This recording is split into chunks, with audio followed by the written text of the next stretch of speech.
Hello everybody. Welcome back to more Shadows of a Loathing. Where we left off there was a ton of side quests, so we're going to start trying to push through some of those. So, hello everyone who's watching, especially, hey baby, how are you doing? Be safe, okay? So I guess we'll just start chipping away at the quest. We'll start going to like the new areas, I suppose. Let's go to Barbara's hut, I suppose. A portly man in a white linen suit, sitting in a wicker chair in a flat-bottomed boat, is being fanned by two large bats as he poles his craft through the murky swamp water. I say, pardon me, young man, but might I prevail upon you to lend me some navigatory assistance? I consider myself as a man with a sense of direction, but I must admit this bayou's got me turned right round. Well, to start, you're way far too west to call this swamp a bayou. Well now, I may just be a simple country Dracula, but I'd have thought I could tell the difference between the bayou and some damned Yankee swamp. Have I really missed Louisville by that much? I'm afraid so. By more than 800 miles as the bat flies. Well, tarnation, I'll never make it to Derby at this rate, and I was so looking forward to that mid-jaloop. Reckon I'll have to make do with a... Is your name Mary by any chance? No, it's Kazuya. A bloody Kazuya? Well, any port in a storm, as the poet said. I'll help him out. How about instead of drinking me, you... let me put a couple of navigation and velocity spells in your boat. You can make it to Derby in time for that last call. Well now, son, if you can accomplish that, I'd be right indebted to you. He casts the charm on his boat to create a strong water current beneath it, and he zips away with a yeehaw. Navigation spells, on the other hand, are clearly not your thing, and anyway, you haven't got any idea how to get to Kentucky from here. That'll probably be less of a problem for him now that he's travelling on running water, though. Take that, bozo. Oh, we can fish in here.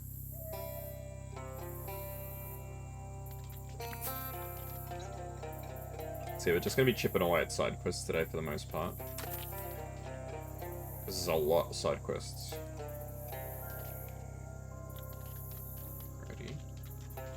What's all this business? This cattail is huge, it's like a lion tail. It's like a spotted cattail. Regular cattails. I think it's cattails, it's like, if you like crack them open, they like fluff out everywhere. Here we go. You cautiously enter the spooky hut and discover it's actually really nice inside. A young woman with a rather twig-oriented hat greets you. Oh, hello, please come in. I don't get many visitors apart from the birds. I might be in the wrong place. Are you Barbara Yaga? Yagra? That's correct, and you are? I'm Kazuya Kuroneko. A pleasure, come on in, come in. Go in, okay. A lot of birds around. Let's do with this bird bath. Huh, I've never seen an indoor bird bath before.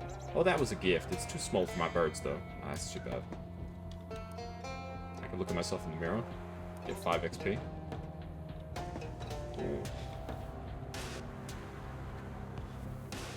I thought that was, hobo text. Maybe I could read it. What's in the basement? Probably shouldn't mess with the trapdoor without Barbara's permission. And probably all her birds' permissions, too. It's a really nice house. To be honest, I was expecting everything to be a lot, you know, witchy. Hey, Miss Anna, how you doing? Oh, you've heard the old stories. Haha, those were about my granny. She was really into croning. Croning? Being a crone, you know. All the really old traditional magic stuff. She lived to be nearly 200 years old. When she passed, she left me this house and all her birds and so on. I see. Is that why you're here, chasing the old legends of Barbara Yagra? Well, not exactly. I met a kid who's into the old stories, but he was too afraid you might be the child-eating kind of witch.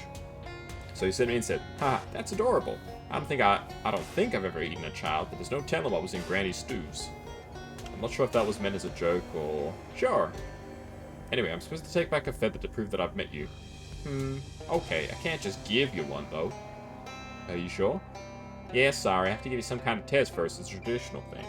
What is that game? It's called Shadows of a Loathing. It's stick figure RPG. What sort of test? Well, it's a lot of work keeping this house clean, but with the birds and all, I'm getting behind on my other chores. Chores? Or you could fight me. Fight you? Granny trained all these birds to be killers. But I haven't exactly been out looking for trouble like she used to do, so they could use some exercise, you know? Alright, tell me about the chores. I need you to muck out the bird bath out front, and pick ripe cattails out of my cattail patch for me. That's only 2 things. Isn't there a third thing? Of course, but I'll tell you about that after you finish the first 2. Let's do the chores. Great, you can tell the right cattails by how they look a little different, and I'm sure you saw the bird bath when you came in. Yeah, it's a stick figure RPG. 6 sleaze and stench armor, okay. What's my armor at anyway? How do I check my character sheet? So I need 1 more stench armor and 3 sleaze armor. I think I've got the books for those.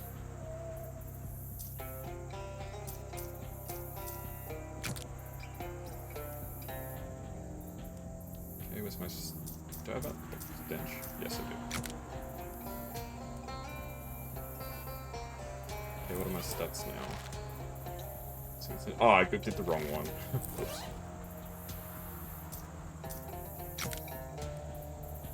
There we go. There we go, we cleaned it up. Hey Panda, how you doing? Looks... I guess it could be, right? Maybe.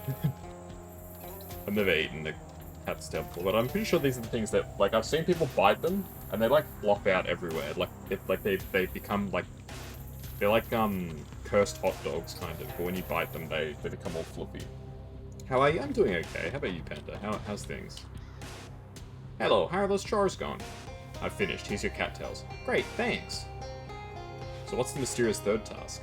Go down to the basement and fetch a sack of birdseed from me. Basement? How do you have a basement in a swamp? It's weird, I know. I think Granny's magic keeps it from collapsing. It's also, makes it kind of scary down there. You do have a flashlight, right? Yes, I have a flashlight. No, we're not fighting, we're not fighting. Maybe we should. We'll see what's in the basement first. Fuse box is broken beyond repair. You have no choice but to dwell in the darkness. Oh, Barbara wasn't kidding about it being uncomfortably dark. We can go deeper. We've got spooky armor. Oh, I don't have enough spooky armor. I don't have an item that gives me spooky armor. Spooky. Hot armor. Stench armor. Sleaze armor. No, I need an item for this. Anything that makes me more resistant to being spooked. I think I've got the necklace, right? Skull, I think. Yeah. There we go. Go deeper. Turn back. That's creepy. Let's keep going. The ground has started to shake and bits of dirt are falling from the ceiling. The rumbling noise almost sounds like someone growling, "Your soul is mine." This seems like bad news. This must be the original Barbara Yagura's magic books. Unfortunately, it's as dark as the inside of a dog down here. How do I know what the inside of a dog looks like? Okay, I need 1 more spooky armor. I've got an item that gives me 1 more spooky armor.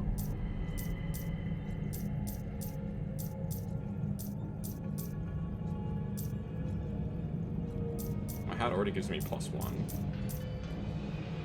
I guess I can get 1 more. I can't.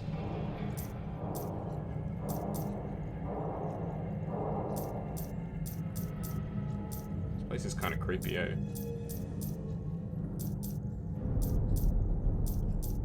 I don't think I can't actually get enough stats for this. I might have to fight her. Oh well.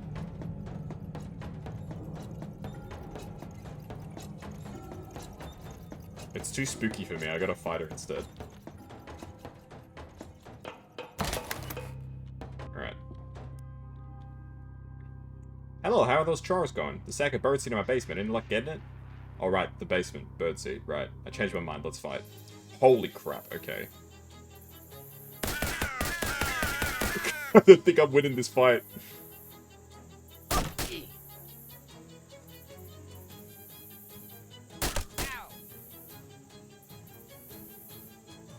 What are they doing?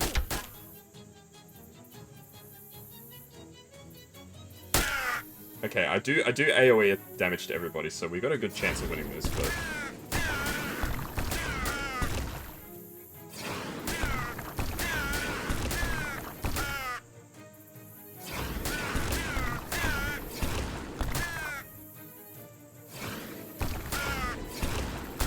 We're hitting her, she's invincible, apparently.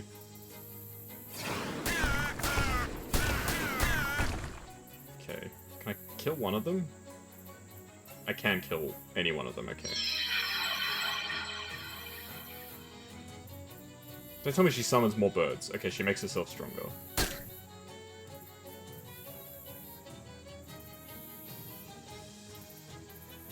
does that bird do?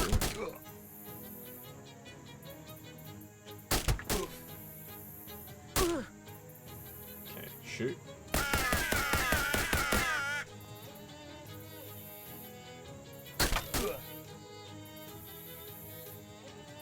I'm starting to feel like this may have been a mistake.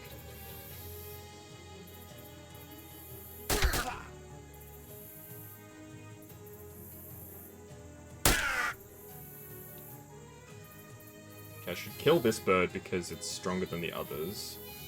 Okay, I'm gonna start by healing myself, and I'm gonna kill the bird that she buffed.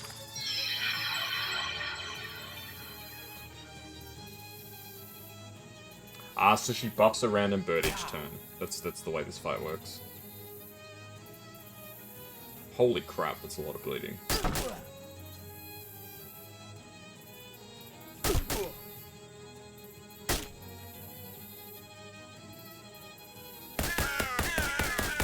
Shoot the bird.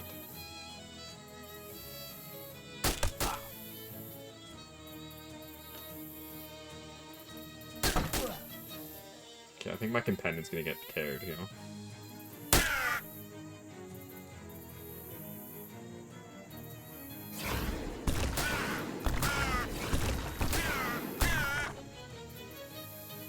Let's kill this one in the back.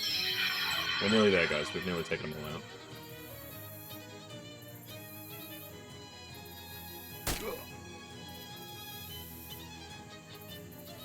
Pretty sure Molly's dead. Yeah, Molly's out. They should all die, I think, when it becomes my turn again. Because of the attack I do every time it's my turn at the start.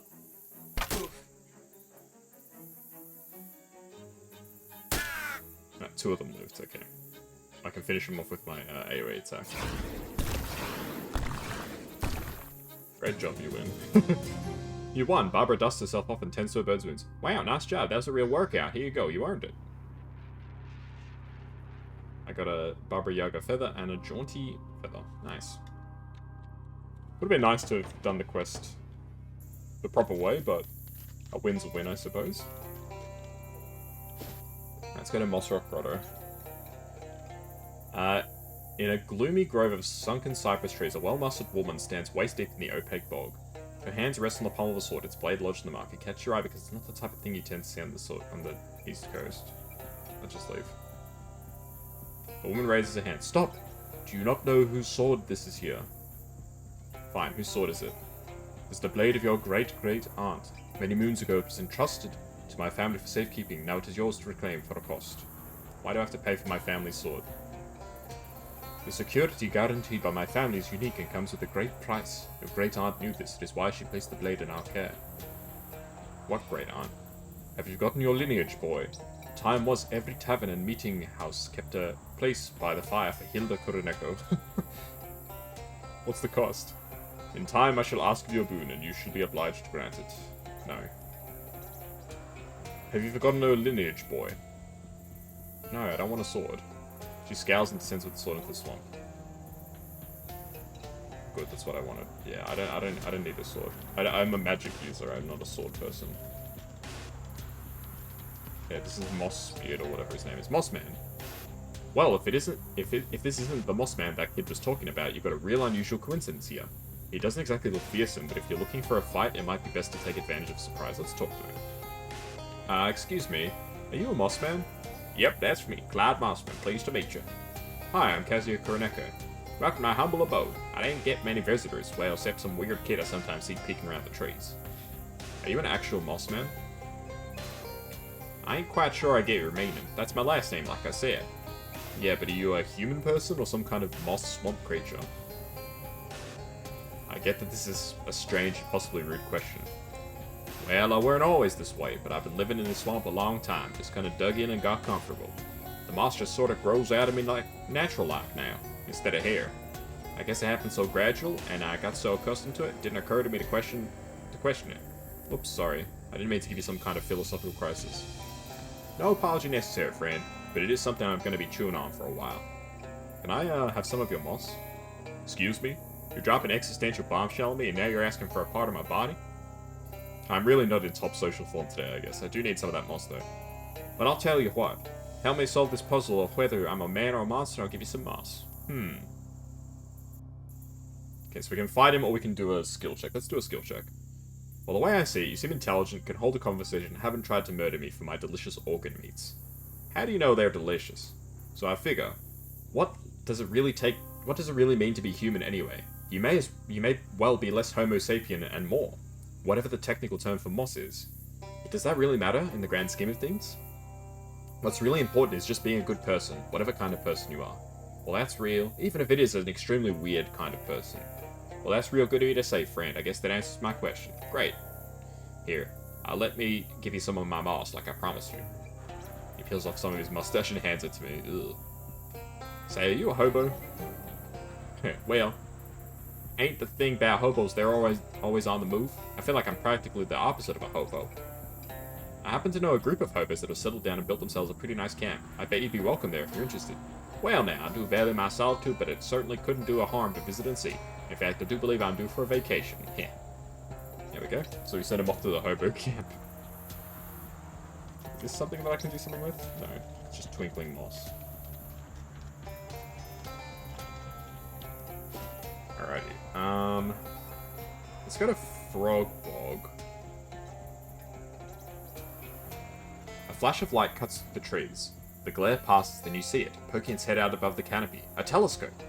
Why, you fancied a telescope ever since you were a young boy. You'd press your nose to the window of the telescope shop for hours until the proprietor would run out and threaten to tan your glutes with a tripod. And I still want that telescope. And you've waited long enough. Go and get your telescope. We'll head there a bit later. The Frog Bog. A bit. Oh, I can speak to the frogs? You clear your throat. There was a frog in it. Haha.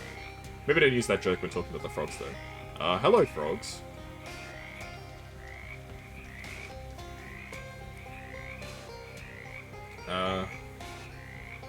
You address the frogs again. Wait, are you saying you're humans, not frogs? Ribbit, right. Oh, they're saying right! They're agreeing with me!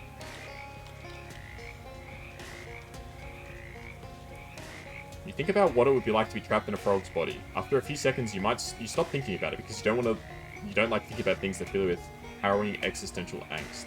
How did this happen? Ancient curse. Quarry. Statue. Cave. God. Cave. What the heck? You struggle to make sense of the cacophony. It's kind of hard to understand you with everyone talking all at once. Could you all stop talking except for one frog? Press all share, single all, single, frogs, single, frogs. All frogs share a single mind. Wow, that's incredible. This changes, Actually, you can't think of any significant consequence of what you just learned. You try to remember the last time you interacted with a specific frog as an individual, and it was...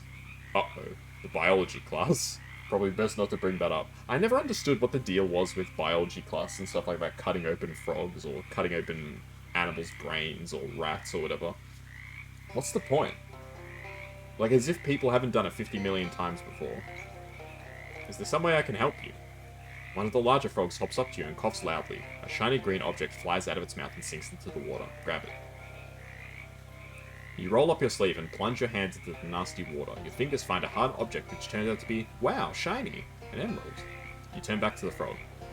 What should I do with this? A second frog approaches and belches up a soggy piece of paper. You decide to look at it instead of just touching it with your hand. It appears to be a shipping label from a nearby quarry. Alright, let's head to the quarry, I guess. Haim Quarry. Oh, here we go. You're browsing your way through the swamp, taking a sniff through your nose trumpet now and then. The swamp smells terrible.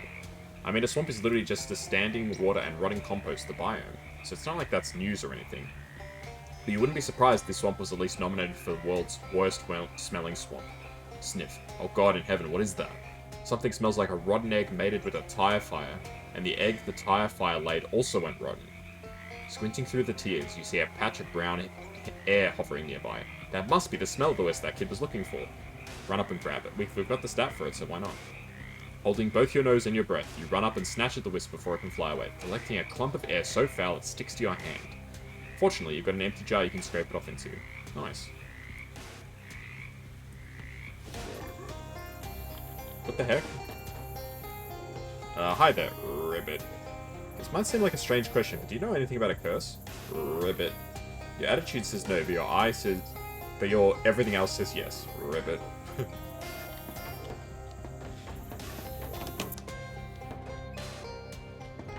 So the humans were turned into frogs and the frogs were turned into humans, I guess? Ooh. Ooh, that's a nice hat. +1 muscle, +1 moxie. Personnel files for everybody who works at, or who has ever worked at this quarry. Check them out. Oh, here we go. This is one of my favorite recurring gags in this game. You give the files a quick rifle through. They tend to be very thin. People who were hired and then quit real fast. There's only a handful of current records and they aren't very interesting. Look up Kazuya Kuroneko. What? You don't work here. I still don't really believe you worked at the gas station or that restaurant. Look up Kazuya Kuroneko. Fine. You flip through the folders and holy crap, there you are, Kazuya Kuroneko. What the heck? Yeah, I get around.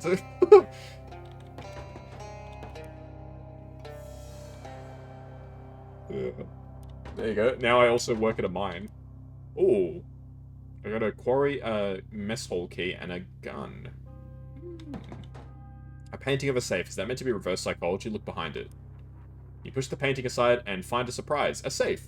Unfortunately, it's a key type of safe. You don't have the key. Not that a combination lock would have been much better. You could have twiddled the dial and hoped to get lucky. Your assumption was correct. It's a bookshelf full of books. Investigate.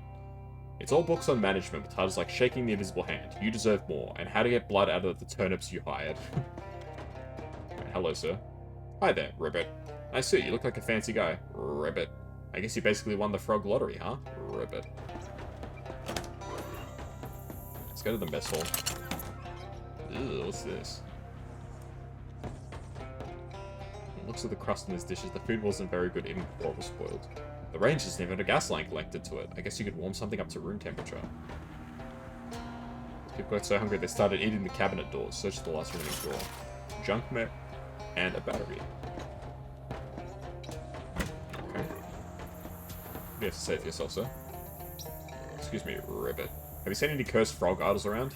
He sticks his tongue out as a fly buzzes past and seems confused and disappointed by its length. Oh boy, okay, good luck. Ribbit. All the oil on the lamp is dried up. Oh! There we go, we've got another whatchamacallit radio. Presumably these lockers are where the employees kept their personal possessions. The frog lady's watching and seems real agitated, better leave them alone. This lady seems real nervous about something, although the way she's hopping around the floor makes it difficult to judge her body language in a regular way. Hi, ma'am. Ribbit. Can you tell me, can you communicate to me in some way about a curse? Ribbit. Oh jeez, please don't do the thing with your neck. Ribbit. Okay, well I can't go in there while the frog lady's there, apparently. Hi, Ribbit. If I asked you if you were a frog trapped in a man's body, would you have any way to answer the question that I would be able to understand? Ribbit. I guess I don't know what I was expecting. Ribbit. Freaking frogs, man.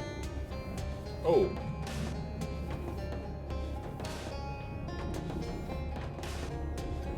Well, I assume that I want to probably put the other emerald there, but I don't really want to muck around with it until I know for sure.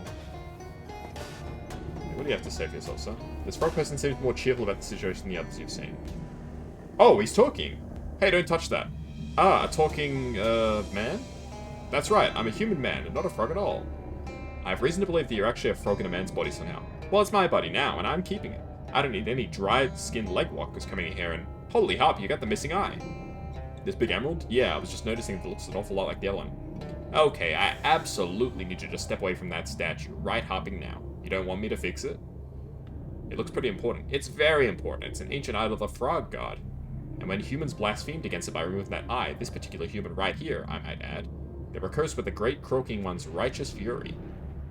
Oh, so that's why all the people here and the frogs in that bog nearby. Yep, you guessed it. It's the old Freaky Friday routine. I don't know what that means.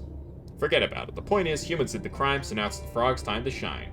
And if I put the eye back... If you put the eye back, it undoes the curse. Oh, Hop, maybe I shouldn't have told you that. Those frogs, people really want their bodies back.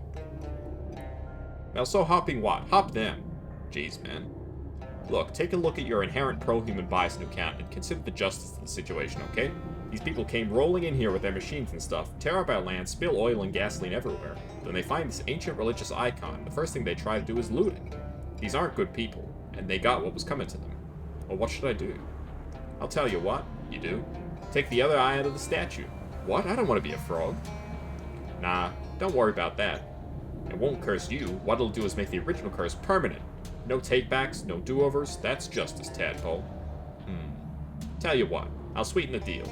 You can keep the emeralds. Heck, I'll make a necklace for you. You like necklaces? I'm getting used to having a neck myself. Well...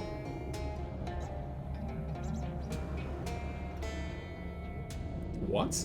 Okay, I'll take out the other eye. I'll take out the other eye, lie. No deal, I want to fix this. No deal, I want to fix this, lie. I'll think about it, lie. What does I'll think about it but lie mean? I want to fix this. Well, considering that I haven't really figured out how to work these fists yet, I can't do much to stop you the other way. But I'm warning you, if you put that eye back, you're going to be on the wrong side of history, pal. Uh-huh.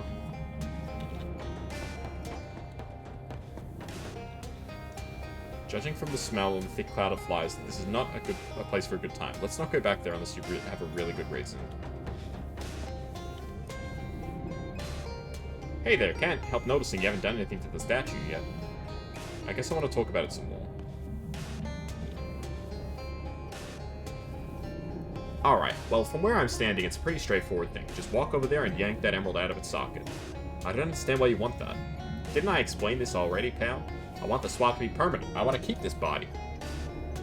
Seems rude to do this to those people. How do you know the statue works? Why do you take the gem out yourself? Why do you want to be a human user so much? A frog gave me this emerald. How's that possible? Yeah. How is that possible? Oh. That was probably me. I mean him. Try that again. This human's mind in my frog body. I was hopping around here when it happened. He probably woke up first and stole the jewel. Again, that's just like him. At least I assume so, based on the fact that I only know about him, which is that he steals jewels. It seems rude to do this to those people. Don't take their side, they deserve what they got. They deserve to be turned into frogs? Hey, you say that like being a frog sucks or something. Well, come on. I take exception to that. It's speciesist. Being a frog ruled. Can you breathe through your skin? I didn't think so. Why do you want to be a human so much? Because it's exciting and new. Check out these thumbs. Are you kidding me? Some of the climbing type frogs have rudimentary thumbs, but not like these tadpoles. I'm gonna get so many thumbs up to people, it's gonna be great. You said being a frog ruled though. Well sure, but come on, you're like... What's the thing humans like? Sandwiches? What's that? It's a kind of food. You get some bread and... Okay, I don't need the recipe. Maybe later. The point is, you can't only eat sandwiches your whole life, right? You get bored. How do you know how the statue works? I just kind of know. It's like I can hear the frog god speaking to me through the idol. Sort of. Not exactly. It's hard to explain. Gosh, maybe you were the frog chosen one or something. Haha, well, I'll try not to get a swelled head about it. Your head is bigger than your whole body was before, though. Yeah, good job. That was literally the joke I was making. Try to keep up, kid. Ah, I see. Why not take the gem yourself? I don't know if you've noticed, but I don't exactly have fine motor control over this body yet. I can't even stand up straight without falling over. You're doing pretty well. The others can't even talk yet. Oh, really? Must be because I'm the frog chosen one. Haha, I mean, you might be. Kid, I'm pretty sure that's not a thing. Well, Look, kid, if you're trying to convince me to change my mind about this, well, it's not working. Shoot. If you want to try that argument again, be my guest. I haven't got anywhere else to be at this moment. I don't know that I've got any more points to make. Well, maybe if you make them a different order, it'll help. This is the first time I've ever had an argument with anyone, so I'm still figuring it out myself. Let me catch my breath. Oh. So I can give him the lines in a different order, and apparently that will...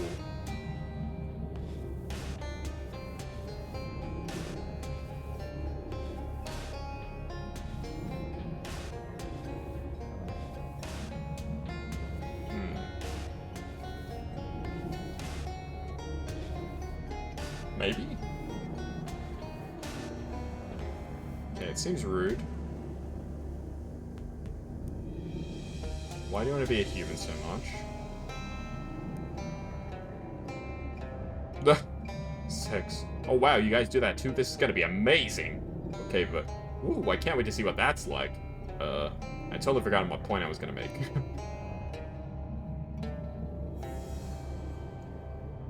Why don't you take the gem yourself?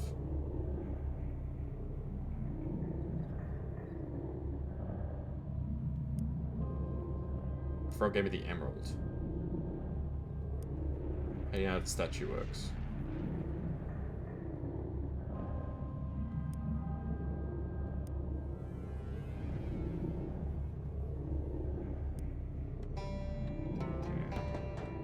Let's head back to the other place and see if we can maybe get some more info out of the frogs. This is very confusing. Oh, here we go. That's odd. This patch of muddy ground has a lot of tracks in it that look like human handprints, well, except for the fact that humans don't normally walk around on their hands. Maybe there was an acrobat convention in the middle of the swamp. Oh, what was the thing that one kid was talking about? The honey ape? Maybe there was something to that after all. Follow the tracks. Ah, crap. Geez, the more you look, the more of a confusing, trampled mess these tracks are. It looks like there are different sets of tracks heading in different directions. How many thumbs did you say this thing has again on one hand? I think it was 4. How many fingers was it? 1. You follow the trail of handprints with 4 thumbs and 1 finger, but instead of leading to the honey ape, it just leads to a pile of old gloves. Must be some moonshiners trying to keep the proies off their trail. You decide not to take off the gloves because they don't fit you properly. Not without some serious modifications to either the gloves or your rats. Damn it, I'll have to look at the thing again.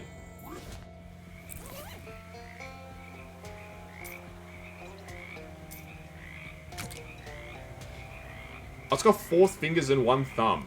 Damn it.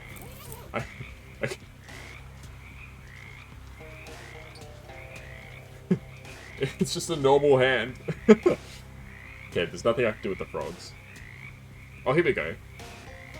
A spot of colour in this drab swamp catches your eye, and you find a pile of withered orange husks in front of a shallow cave. This must be the lair of the Chipanaranya. Fortunately, it isn't home right now, or maybe since you aren't an orange, it wouldn't be dangerous to you anyway. That almost certainly isn't true. Set your trap. You set your trap and hide behind a bush for your prey. After a while, you start to get very bored, and remember, the people who hunt with traps don't typically sit and wait for the prey to show up. Instead, they leave and come back later. That's kind of the whole point of animal traps. Alright, come back later.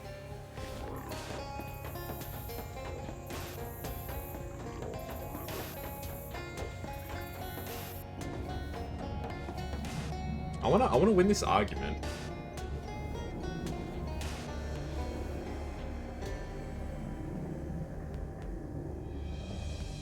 Okay, Frog gave me the emerald.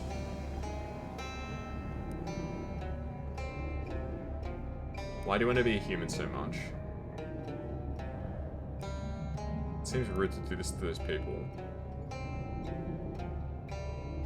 But are they all guilty? There we go.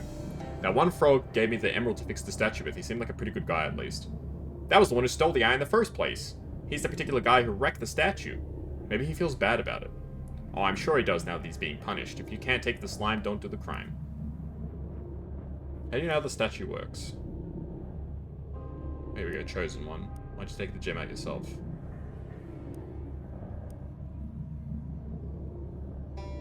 I think I was on the right track there. Yeah, Frog gave me the emerald. Why do you want to be human so much? Seems rude to do this to those people.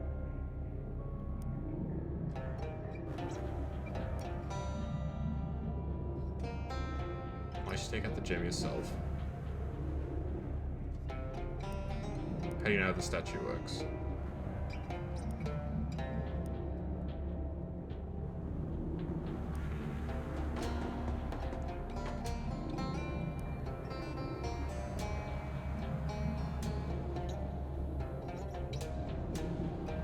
Okay, Frog gave me the emerald. Why don't you take the gem out yourself? How does the statue work?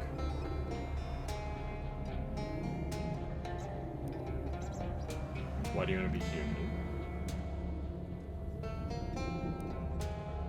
Seems rude.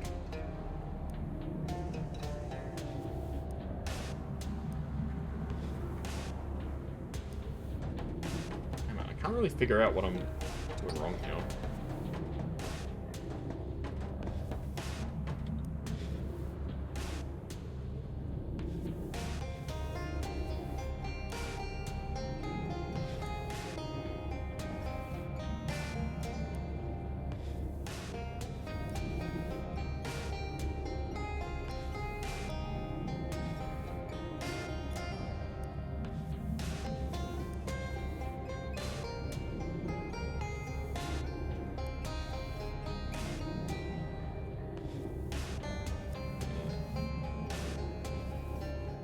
Let's see. I wonder what the solution is to this. Maybe I'm doing this completely wrong.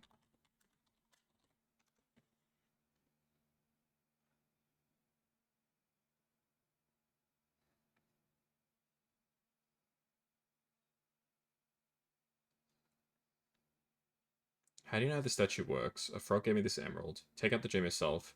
Why do you want to be human? Seems rude. Okay.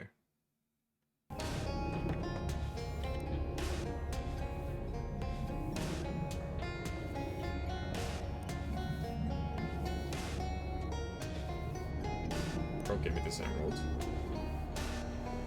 Ah, okay, here we go. But I've always been really drawn to this statue. Maybe I am the frog chosen one. Kneel before me, human. Sure, will kneel.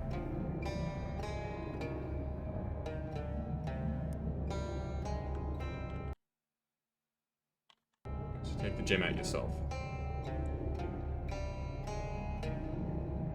Ah, I see. So we're building up like a case here. Why don't you take the gem out yourself? I don't know if you noticed, but I don't exactly have fine motor control. I can't even stand up without falling over. You're doing pretty well. The others can't even talk yet. Really? Huh, wonder why that is. Maybe that's because you're more religious than the others. Nah, I mean, I'm devout as Harp, but the others aren't less devout. Frogs all share the same mind. Oh yeah, are you still connected to the others? No, I can't hear them thinking anymore. To be honest, it's nice to finally get a bit of peace of quiet. That's interesting. Why do you want to be a human so much? Being a frog sucked, and I guarantee the others agree with me. Well, except you can't really guarantee that, because you don't share the same mind anymore. You don't know what they're thinking. Oh, look at you, all used to having hairs and being able to split them. It's true, though. It seems rude to do that to those people. They blasphemed against the frog god. Are they all guilty? The one frog gave me the emerald to fix the statue with. He seemed like a good guy. That was the one who stole the eye in the first place. He's the particular guy who wrecked the statue. And now you want to wreck it even more. You're super devout and a religious frog. It does make sense that you wouldn't want to fix it. Well, sometimes you gotta break some eggs if you want to make a broken egg thing. Some kind of food or whatever. Yeah, right. Look, what I'm hearing is, you think all the humans should suffer for the actions of just one guy, who did something that you want to make worse, and you don't even know how the other frogs feel about it. Hey, Grim, how you doing? Well, that's, I mean, alright, kid, I guess you got me dead to rights. Ha! In that face wasn't actually yours. Thing is, though, your point being valid doesn't obligate me to change my mind. Oh. But I'll tell you what, if you can prove to me the others former frogs around here don't want to be humans, and it was really only one human to blame for this blasphemy, then maybe we'll work together to find a better solution to this. How do I do that? You're an adventurer, aren't you? Go wander around and poke at stuff and talk to people. That's your whole deal. The other frog people can't talk. Though I remember? I tried on my way here, probably. Oh yeah, Well, probably being next to the statue helped me develop faster, so maybe it would help them too. Let me see that emerald you've got. That seems like a bad idea.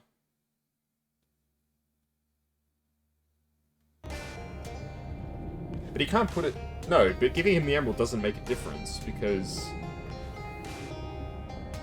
he's not going to put it back. He wants to take the other one away. Here you go, you can have it. Okay, yeah, this eye isn't glowing like the other one. See, maybe it can be recharged. He holds the stat emerald against the statue, and after a moment it begins to glow softly. Nice, okay, take this and see if it doesn't help you communicate with the others. I'll cool my heels here while you're gone. That's the thing you do with heels, right? Right, oh, I never introduced myself. I'm Kazuya Kuroneko. Oh, yeah, names, right? I'm Frogger Yielding. Frogger Yielding? Huh, do all frogs have frog in their name like that? No, frogs don't have names. One mine, remember? I just kind of found this name in here. In this cave? In this guy's head. Don't ask me to try to explain that. I don't get it either. Weird coincidence though, right? Yeah, huh. How you doing anyway, Grim? You doing okay? The emerald eye of the frog god glows softly. Hi there, how's, being human treating you? Do you have any water? Put some water on me. Excuse me? My skin's too dry, I'm drying out.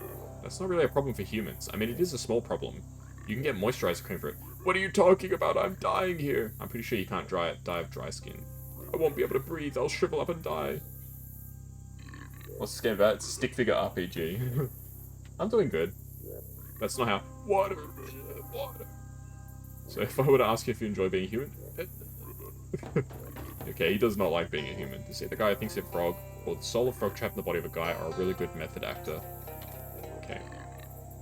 Hi there, how's it going? I'm so hungry, I can't catch anything. Catch? This new tongue isn't nearly long enough. I see a fly go past and gluck black. He sticks his tongue out as far as he can. Nothing, I'm starving. Have you tried using your hands? My hands? My hands that are always touching the ground? Well, that's the most unhygienic thing I've ever heard. Disgusting. So, would you say you're enjoying being a human? I'll put that then as a no.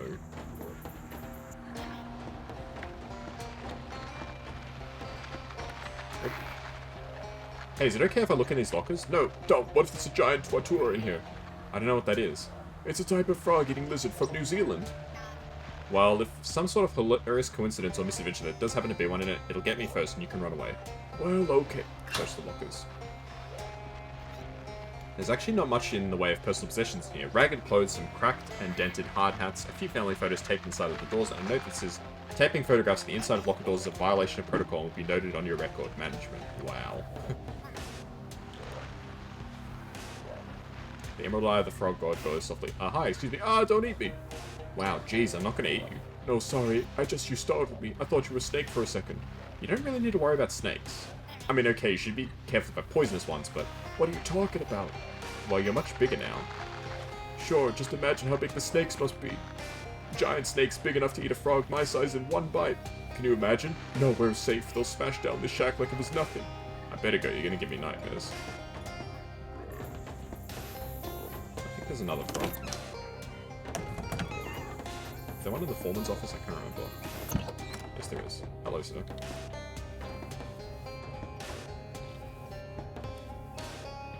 Hi there, how are you feeling? What's going on? Where am I? What am I? Judging by your suit and office, you're in the body of a wealthy quarry owner. I don't know what that means. Is it something to do with money? I suddenly want a lot of that, whatever it is. Right here, money is more specifically called meat. Meat, gotcha. Do you have any? Give me some. Sorry, no, I need that for purchasing goods and services. Is that what it's for? Huh? Are goods and services not just available for those who need them? Wow, I really don't have time to explain capitalism to you. Well, whatever. I don't need to understand how stuff works, I just need that sweet meat. It's kind of disturbing how quickly you've picked this up. Come on, man, I'm desperate. My meat number isn't going up at all. Help me out here. I'm gonna walk away. Excuse me, I've got a hiccup. Hi? Hello? Ugh, what was that weird sound? What sound? The sound I just made. There it is again. Do you mean talking? I guess. But what's with all these different noises? Normally I just go ribbit and everyone gets what I mean. Well, you're a human now. It works differently for us. It's wildly inefficient and clumsy and confusing. I don't like this at all. Well, how do you like being human apart from that? Ribbit. Even a basic ribbit sounds all weird and gross. I guess I'll put you down as doesn't like it.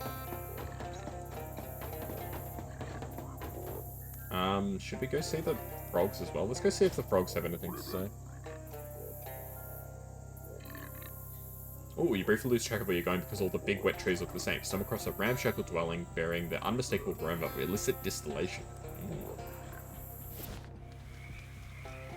No. Okay. Just wanted to check that there wasn't like something I was missing there. Honk. A thundering honk rattles the trees. Birds flee. Fish hide. Do not know what creature gave this honk. You do know it rules this swamp through fear. But we can't do anything about that apparently. We've talked to all the frogs. They all don't like being human. Where am I? Oh, there I am. Oh, hey, any luck finding about the frogs and humans and vice versa? I've talked to all the frogs. What about the human side of things? Well, from what I've discovered, this was a really crappy place to work. I'm still looking around, though. Okay, rather than have you explain things piecemeal, let's keep it simple and save the explanations till you're finished. Fair enough. Oh, I need to get more, like, evidence, I suppose?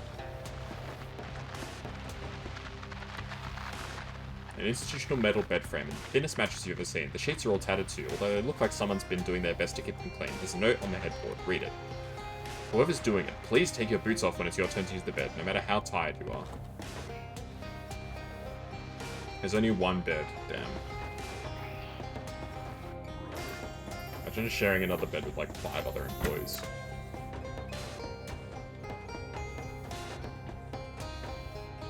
From the looks of the crust of these dishes, the food here wasn't very good even before it was spoiled. Clearly the employees here weren't being fed very well, or possibly at all. Maybe that's why there weren't very many. Maybe they ate each other. Oh god. That's not good. You push this, unfortunately it's a key type, so if you don't have the key. Ah! Hey, you haven't seen a key for this safe around, have you? A key? Stop at this little pointy brass doohickey in my leg skin hole is? Pocket, that's called a pocket. And yeah, probably. Can I have it? That depends on how much meat you're going to give me. I'll give you a million meat. I'll give you 50 meat. For 50 you can rent the key for 1 minute. Sure, whatever, it's a deal. You hand over the meat and the frogman lends you his brass key. Look at all this meat. I'm going to use it to get more meat, and use that meat to get more meat. It's important in its own right. It's a way to keep score against other people who have lots of meat. Let's not get too unsubtle here. Unlock the safe, return the key, and find a bunch of tins of fancy, expensive caviar. Is there a different kind?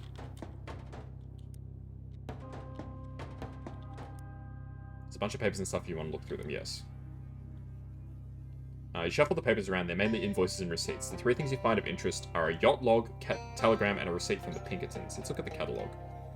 There's a picture of a particularly fancy yacht that's been circled in red ink. The price is listed as 200,000 meat. Good grief, you'd have to grind a lot of random encounters to see that kind of money. True that. Cannibalism, capitalism, sounds like America, exactly. Dear sir, prepared to offer 250,000 for each emerald of cut, color, and clarity you describe. Stop. Please telephone to arrange visit and inspection by our expert. Stop. Regards, Seymour Hartier. 500,000 meat. Jeez, that would buy a lot of gumballs. Check out the receipt. It's got the fancy Pinkerton's National Detective Agency logo at the top. And the charge listed is 500 meat for services rendered on July 6th of last year. Well, that tears it. The guy running this place was absolutely horrible. Leave the desk.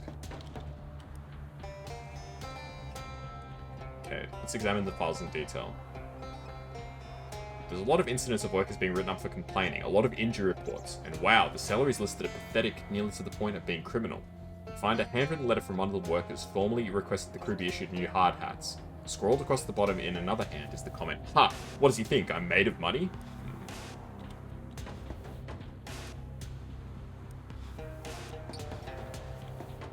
So the boss is a jerk.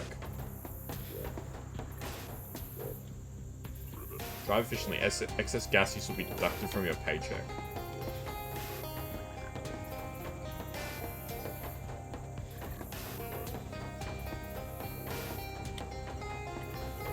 So capitalism is the real villain, is what we're learning here.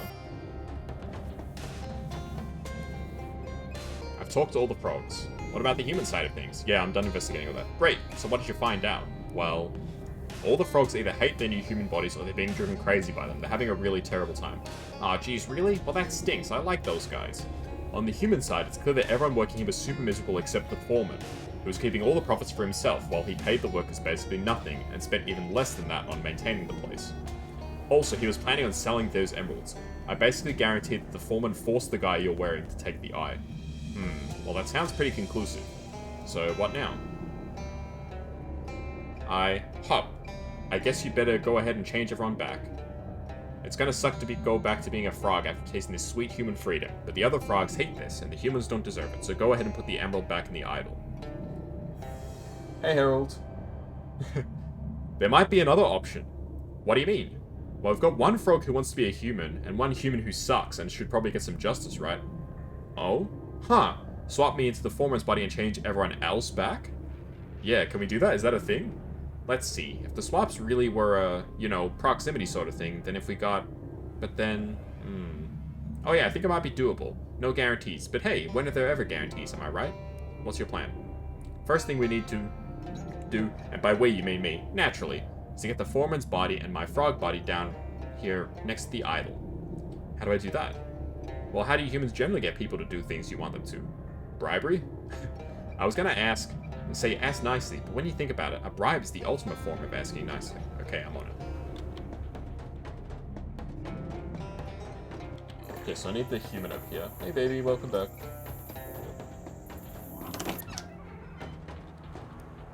Hey, can I get you to follow me for a minute? There's something I need to show you. Bah, I don't have time to do things the poor person does. The only place I'm going to is the top. Please, it's important. The only important thing to me is M-U-N... Wait, how do you spell money? With an O. M-O-N-N-E-Y. Maybe I can make it worth your while? Oh yes, are you going to give me more meat? I must warn you, now I've established myself as a human of wealth. My price has increased drastically. How much? 12 brilliant meat.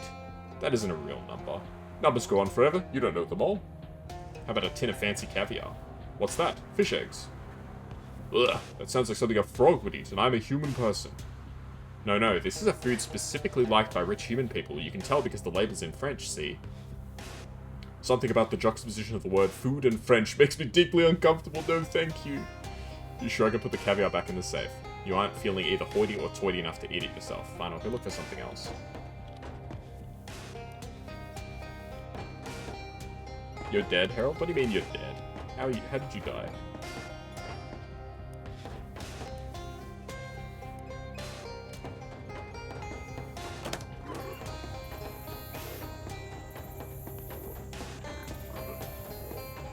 I feel like all the flies back here might be... Holy shit. Well, I can frighten them away because I'm an insectologist. What the hell? You clear your throat a few times, put your hands over the mouth with the fingers entwined in complicated shape, and make them the feeding call of the greater eastern devil tarantula. It's a sort of buzz, chirp, growl, whistle noise. The flies, you can see you standing right there making the sound, and could not possibly confuse you for a greater eastern devil tarantula, leave quickly anyway, either because they're afraid you might summon one, or because they don't want to see what weird and awkward thing you do next. And stay up. Ugh. I got a maggot.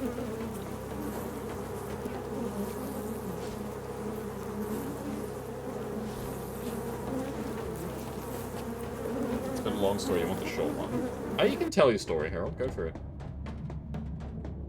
Who wants a maggot, though? Surely this guy doesn't want a maggot.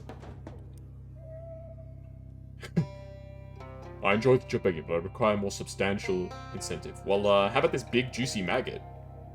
That is also frog food. I'm a human, a wealthy human.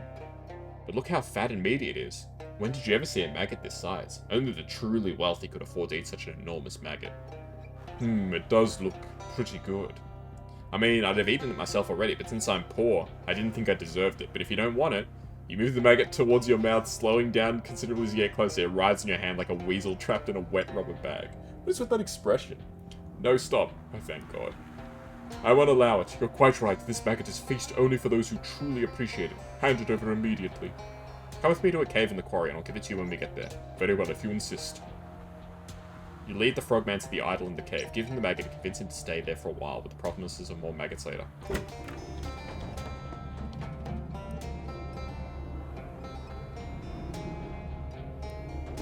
Okay, I need to get that frog back. Oh, the honey ape. Yes, follow the tracks. How many thumbs on one hand? It was 1. How many fingers? 4. Here we go. You follow the prints to a clearing in the middle of a small stand of trees, and to your surprise you find an animal pretty much like the honey ape the kid described, like a somewhat large chimpanzee or a very small gorilla, with disproportionately large and human-like hands. It's sitting on the ground, casually drinking out of a beehive, and doesn't seem to have noticed it yet. Sneak up on it. You successfully creep up on the unsuspecting primate. You run out of the trees and brush to hide before you get close enough to really do anything. Let's outsmart it. Ah, crap. I don't have enough muscle. You pick up a rock and chuck it into the underbrush on the other side of the clearing. The honey ape stiffens at the noise and starts scanning for predators in that direction. Let's just fight. I don't have a high enough stat. Shoot. Holy crap, 10 poison? Okay, I should be able to kill them all with my AoE attacks. Okay, this should finish him off. There we go, nice. You won. The honey ape's unconscious state makes it easy to pull off one of its fingernails. Hooray. You look around but can't tell which frog is the one you're looking for. Call out to him. Hey, is anyone here named Roger Fielding? I'm looking for a man named Roger Fielding, whose mind is trapped in the body of a frog, and I cannot believe my life has become. Ribbit. Hey, hi, are you Roger? Ribbit. I sure hope that means yes. Listen, I'm this close to fixing this whole mess. I just need you to come back to that idol with me. Ribbit. Lead him back to the cave. Alright, here we go. I woke up early in the morning. I only slept for 2 hours. I'm still sleeping. You took a very cold shower. You shivered. You went to school. The lesson's scary because the teacher's calling for your name to answer his questions. You can't answer. You have to stand still until someone answers it for us to understand it. What do you mean you stand still? Like you have to stand up in the room? That seems kind of very cruel. Looks like he got both of them. Nice work. Are you sure that's the right frog? As sure as it can be. It's not they have name tags. What's next? Well, here's my plan. You put the emerald back in the statue, undoing the curse. The foreman and I both zap back into our original bodies. The foreman sees the emeralds, and because he's a greedy harper, he grabs one, reactivating the curse. While he does that, I jump onto his head, ensuring that I'm the nearest frog to him when that switch happens. Okay. I only see one thing wrong with this plan. What's that? I don't want to be a frog. When he reactivates the curse, it'll switch everybody. Nothing's actually fixed by this. Yeah, that's the other part of the plan. See, I think we can avoid that. You think? Because I'm a devout worshipper of the frog god, and all frogs share one mind. So if the whole frog mind prays to the frog god to only curse this one jerk who's stealing the eye from the statue, hopefully the frog god will listen. Hopefully. Look, if you got a better plan, I'm all ears. Well, just the 2 ears. That's 2 more than I used to have. He makes you stand up until somebody answers the question. That's so rude. Put the eye back. Alright, here we go, guys. Return the eye. In the interest of full disclosure, I should point out this is a one-way decision. If you mess with the idol, you won't be able to change your mind afterwards, so don't mess this up. Okay. You socket the missing emerald back into the statue. Both eyes flash with a brilliant green light, then dim again. Oh, what the blazes? Ah, geez, my brain feels all slimy and weird. Fielding, didn't I tell you to get me these emeralds? I thought I... Forget it. Clearly, if you want something done right around here, you've got to do it yourself. Robot, stand back. As the foreman grabs the emerald and twists it, you see the frog jump onto his head and close its eyes real tight.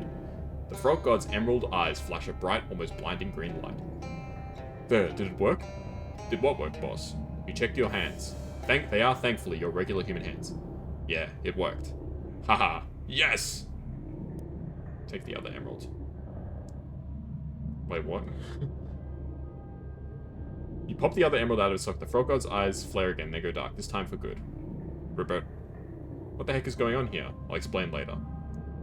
What's going on here is you get a raise and a week's vacation. All the workers get a raise and a week's vacation. Ribbit. Are you feeling okay, boss? It's gonna take a lot of explaining. Thanks for all your help, kid, Kazuya, I should say. You did good. Oh, no problem, Frog, or whatever your name is now.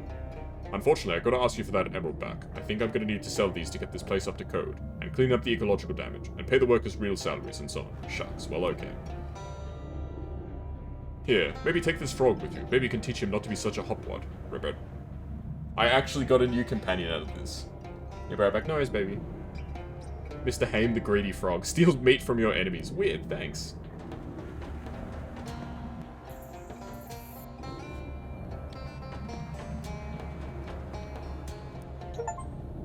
Oh, here we go. What's going on? Do you know the phrase, meet the old boss, same as the new boss? This is sort of the opposite of that. Help me out here? I was a frog until just a minute ago. Yeah, and the frog that was keeping your body warm for you is now driving the foreman around. I think you'll like him, he's a real decent guy. Huh, okay. Might have to teach him some real unexpected things, though. There we go, well we got an achievement for that, so that was pretty good. I say all's well that ends well. Alrighty, let's head to... Let's go back to the Monster Shack. Let's see if how many of these quests we can turn into these kids. Oh, here we go. Despite anything the map might have to say about it, you manage to wander back to the spot where you set the trap for the Chupa Naranja. Peering through the bushes, you discover that your trap has indeed trapped something. It looks kind of like a giant toad with a tentacle face, covered in boils that might also be eyes. You have no idea what the Chupa Naranja looks like, but this seems about as likely as the thing you were imagining. The presumed Chupa Naranja seems pretty annoyed about being caught in your trap. Approach it. You sneak up on the Chupa Naranja, which senses your presence and thrashes angry, breaking free of your trap. It turns to face you. It seems mad. 76? Why does it have 76 HP? It's gonna hit me for 26 damage.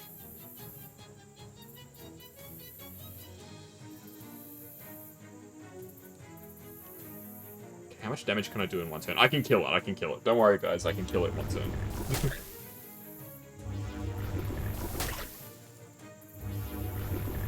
I have to use Mind Melt 5 times for 50 damage, and then my regular attack for 20 damage. Easy. Damn, that was very close. You won. You quickly cut off one of the creature's nostrils, pick up your trap, and get the heck out of there before the thing regains consciousness. Easy dubs, yes. That's right, Grim. Alright, I don't know how many of these quests we can finish. I met the boss man you talked about. See, I told you he's real. Yeah, he's a pretty decent guy, actually. He gave me his mustache. Here. Oh my gosh, that's amazing. Thank you. You're welcome.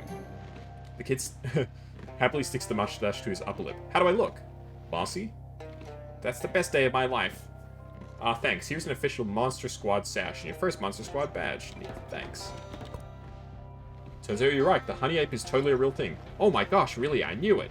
Here's your tracing back and that fingernail you want. Wow. Huh. Something wrong? I guess I'm just torn between excitement, vindication, and the fact that this is a much grislier object than I realized it was gonna be. Oh, don't worry about it. The honey ape will be fine. It had 9 more. I guess that's true. Anyway, thanks for your help. Here's another Monster Squad badge. Sweet. As a pro no matter what game. Oh, I don't know about that. I do appreciate it. Hi, did you find the smell of the wisp? I sure did. Please don't open that jar while I'm in the room. That bad, huh? I wonder if it's gotten stronger since I met it. Well, anyway, thanks for the help.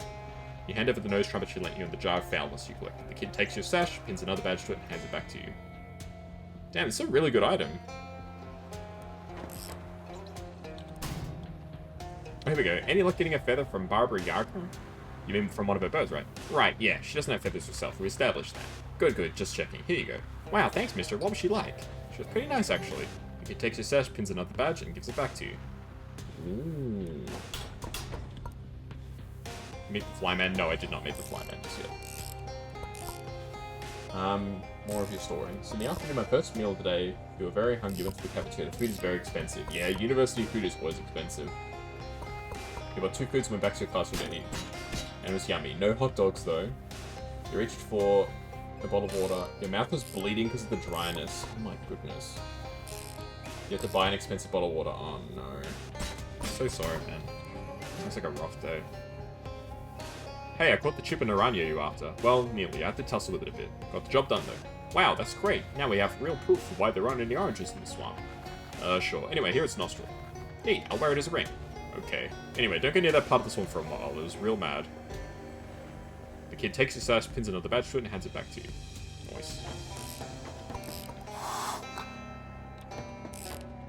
Okay, so I've still got one more of these quests. I need to go to the Flemberg place. Yeah, he sounds like he had a really rough day, man. I'm sorry to hear that. This is just an item collection.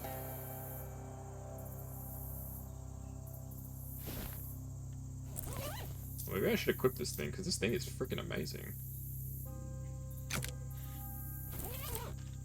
Ugh. Some viscous goo has rendered this house entirely decorative. The mailbox says Flemberg on the side. Rifle through it. I got junk mail.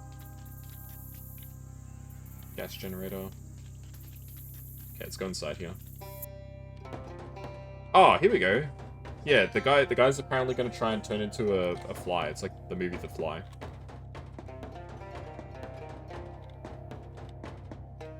Workbench. Pile of much smaller workbenches. Sure, let's take one. Tiny workbench. If the guy cared about these tools, he wouldn't have left them on the floor. Finders keepers. An all and a disposable ratchet. The very small man inside the chamber is clearly trying to get your attention. Talk to him. Hi, I'm Kazuya. Do you need help? I absolutely need help, thank you. My name's Flemberg, Fall Flemberg. I moved back to my parents' old house here because nobody would give me lab space for my experiments. Turned out an assistant would also be nice to have. What are you trying to do? Improve myself. You know, better, faster, stronger. At least one of those. But I put the wrong settings in the console, and all that happens was I shrank. You can't just change the settings? The door doesn't open from the inside. But... Yeah, I didn't think it through. Okay, well, I can just let you out. No. Opening the door will depolarize the booth, and it takes months for the field emitters to recharge. I can't keep doing this voice. Not to mention the fact that I'd have to collect new supplies of genetic materials. The door can only be opened once. Jeez, you really didn't think this through. What should I do then? You have to fix the settings on the console. What should I set it to? Clearly, if I knew that, I wouldn't have put the wrong ones in myself. Just make me better before you open the door. Better than what? Better than a normal guy. I don't know. I spent so long thinking about how I could build a machine that I didn't have any time left to think about why I built it. Let's see what I can do. Okay, let's mess with the controls.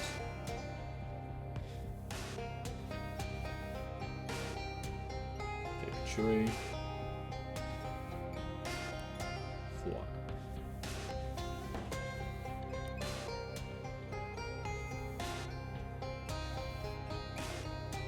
Okay, well, this is just normal me. Like, before I even got in here, this is exactly what I do not want. Alright, you never told me that. Now what? Not just yet. Flip the hat lever.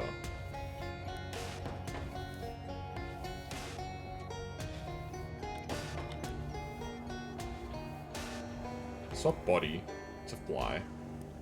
Ugh.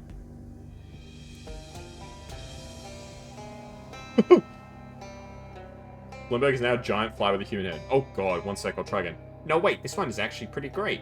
What? I can fly, and I have the proportionate strength of a fly scaled up to human size. What's not to love? Now what? Alright, we'll open the door. Are you sure? Yes. Heck yeah, I can't wait to get all kinds of giant fly stuff. Well, before you go, I need to get a chest hair off of you. Do I still have those? Okay, well, whatever, sure. Thanks, it's for... I probably just don't want to know. I'm out. See ya. There we go. Alright, let's head back to the monster shack. He did the shack. It was a monster shack.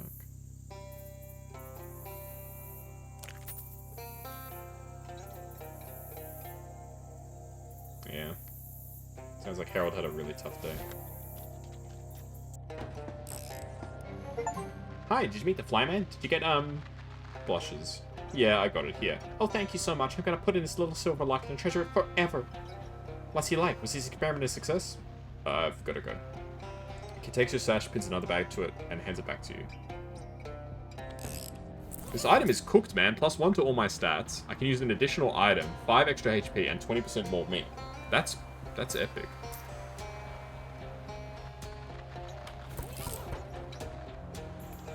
Wait, now I think I can pet the cat, because I'm now officially part of the crew, right? Boris looks at your sash and nods approvingly. You can pet Boris to receive a boon. +3 spooky armor! That would have been really helpful before. Let's go to the tree house. A bald cypress so tough and tall, it surprised some fellows choosing to make it a tree home. Shout up. Hello? Hey, mister. Why'd you keep walking, huh? This here Will Hunter's treehouse. And the rules is, ain't no grown-ups allowed. Who are you? Will Hunter, I said. What's your story, Will? Tain't much to tell you. I ain't all that interested, mister, I swear. Not to city folk like you anyways. I'm not city folk. Ever seen a pig birth? Yes. Bet you ain't seen half as many as me, though. How many pig births have you seen, Will? I reckon about 70, sir. What's up there? Oh, tain't anything, swear it. You don't want to see anyways. I want to use the telescope you got up there. Afraid that telescope's the property of Will Hunter, same as my licorice collection. You mean licorice? No, licorice. Wouldn't be called licorice, because it ain't made of rice. What? It's called licorice because you lick it, but I'm saving mine up so I can lick them all at once. How long have you been saving your licorice? Reckon it's been a few months. It's okay to wait a few months on licorice as long as it's refrigerated good and proper. Have you refrigerated it? It's in my pocket's mice, so I reckon so. What are you doing in the swamp? Nothing special. Same things every boy gets up to, I reckon. Do I want to know what that is? I ain't telling anyways. Can you let me up? No adult ever been in Will Hunter's treehouse and ain't fixing to break that streak. Not for nothing. You need to let me up. That's so. What's in it for Will? Ending my vital mission against the forces of evil. Mission, huh? That like a job? I ain't got no job, mister, and I ain't need one. I'm fixing to get by in life through general scampery. Damn. Okay, well, if I get one more muscle, I can climb the tree. So let's put on the, sports shorts. Let's just climb up. Just climb the tree. Enough of this. It's time to clasp your robust limbs around the tree of wet, shedding cypress and begin to shimmy. Hey, now, this is a private tree house. Stop or I'll tend you till you can't stand up. Take the risk. Yeah, what now? Why, there's no boy up in this treehouse at all. Only the large and sagging features of a human face sunk into the tree's very trunk. Surely that can't be young Will Hunter. Oh well, I reckon tain't no keeping you from seeing my plight. I've been wicked, mister. Is there a ladder you can put down? Suppose I can't. Tain't a ladder in the way you and I know it, though. But part of this tree I can sort of waggle around. I were still a boy, I reckon you could say it's like my fingers or nostrils. Will Hunter extends his long, arborescent fingers and or nostrils through the hole in the treehouse back of the swamp floor. You can climb up those nostrils now. What happened to you? Tain't much to tell. That can't possibly be true. The great tree sighs, shedding scraps of bark that drift to the treehouse floor. Well, you ever heard of a doctor? Do you know what that is? Yes, Will, I know what a doctor is. Heck, what do you want to be so mean for? I reckon most people you go and ask, they couldn't tell you one thing about what a doctor does. I only ever met one doctor, Dr. Wiss, lived on the same street as my step-on. 'Twas one morning he paid me 6 bits to paint his fence, and heck, I swear I was fixing to do it, mister, but I heard there was an interesting trout down the river. A little wilder than average, but not very wide. Just the way Will Hunter likes, how can a boy resist? I agree, you need to go catch a slightly wide trout. Weren't gonna catch it, mister, only measure it from my notes on trout width. Anyway, Dr. Wiss, he wasn't real pleased. And to teach me a lesson, he went and cursed me to be a tree. What lesson are you supposed to learn from this? That I ought to paint fences if I say I'm fixing to. Can you end this curse? Well, that doctor told me I would be a tree until I could make good by painting a bunch of fences all around town. Hard enough for me to do that like this, I'll tell you. I could do that for you. Ah, Mr. Paint Fences, you wouldn't want to do that. What would you give me for it? Say, that's a thought. Why, I got all sorts of treasure, mister, from gold bars to pirate coins. If you help me out, I'll give you the most valuable thing I own. A crystal. Okay, I'll do it. The wind picks up and snuffs up a few weak twigs, but Will doesn't seem to mind. Say, that's real swell. Thanks a lot, mister. Doc said... The doc who cursed me had a nice white picket fence. He said something like, Will Hunter gonna paint 3 more fences like this or it'll be a tree forever. Paint 3 fences. Got it. You can get my paints and brushes out of my knapsack. I'd hand it to you, but I'm a tree. I'll see you around, Will. Here we go. Will's paint and brush. Take care of those, will you? That long-handled brush belonged to my grandfather. Your grandfather? I belong to a grandfather. Your grandfather? Don't think so. I'll keep an eye for 3 fences. Oh, here we go. See, nothing out of the ordinary. Rivers run around trees, trunks of trees, crawdads and crawmoms make love upon the rocks, and a duck is impaled upon the beak of a heron. Here in the swamp, it is a day like any other. The circle of life turns on and on. Okay, I need to find 3 fences. Where am I going to find fences out here? Let's try Duffine House to start with. I never finished that quest either. You find an old medicine show wagon overturned in the swamp. Most of its contents have long since hazardly dissolved into the local ecosystem. There's probably still some stuff left. What remains? Holy crap, there's a lot of stuff. Mercury eye drops. Rhino balm. Charcoal brisket. Rhino balm. And Bertworth's finest tooth wax. Sugar, man, that's a lot of stuff.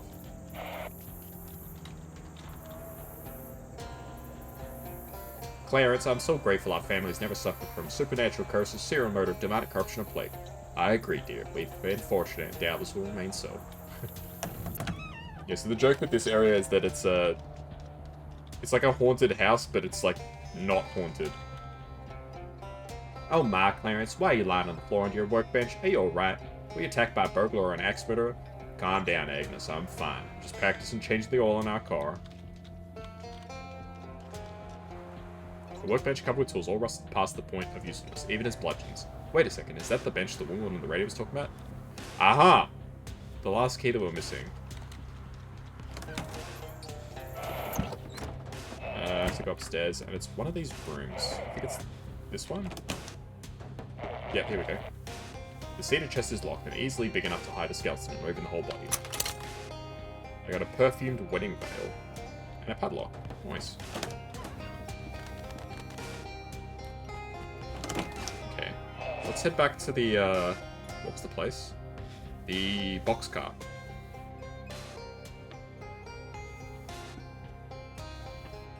You see a plume of smoke coming up from a nearby clump of trees and brush, and as you draw nearer, the sounds of ragged cackling and giggling can be heard. Ooh, could it be a coven of real swamp witches? Sadly, no. What you do find is possibly even weirder. A gang of scraggly-looking swamp hillbilly vampires tending a ratty old still. Oh hi, you fellas cooking up veg corn? Nope, rats. I think I've seen this one already. Yeah, I've done this one already. So I help them make more, alcohol. Okay, this guy wanted the padlocks back from his house. Hi, Pepperidge. Hello, Kazuya. What can I do for you? I found your father's padlocks. Thank you so much. Didn't happen to run with my grandmother by any chance, did you? What? No? Was she supposed to be there? No, that would be highly unusual if she had been, considering she died more than 30 years ago. Here's your padlocks. Marvelous. Once I've reaccustomed myself to standing on level ground, I'll be on my way. There's a big hobo camp near Ocean City that you might be interested in. I can even give you directions. Ah, excellent. I think I'll head that way now. Perhaps I'll see you there? Sweet.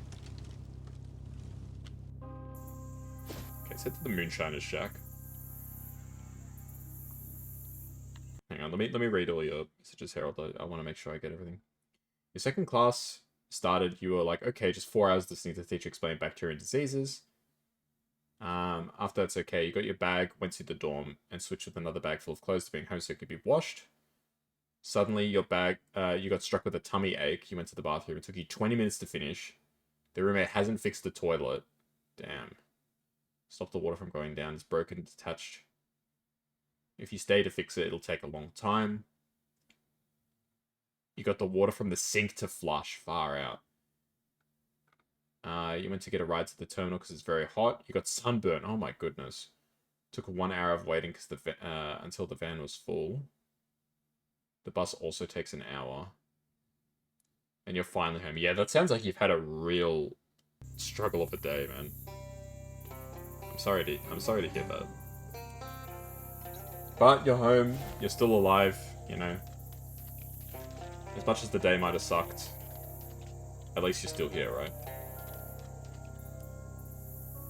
You identify several sets of tracks leading away from the cabin. Follow the duck, horse, cow, human, cat, or badger footprints. Let's leave it be for now. It's a ramshackle cabin, or a ram cabin shack. Whoever he was here must have left in a hurry. There's still a poker game in progress. Let's investigate. You draw cards until you beat all the hands that are left on the table, then you collect your winnings. The pot has been demoted from soup to to chamber. Blah. Ew. They've been pooping in there. A couple of soggy bedrolls. Spare car tire leaning against the wall.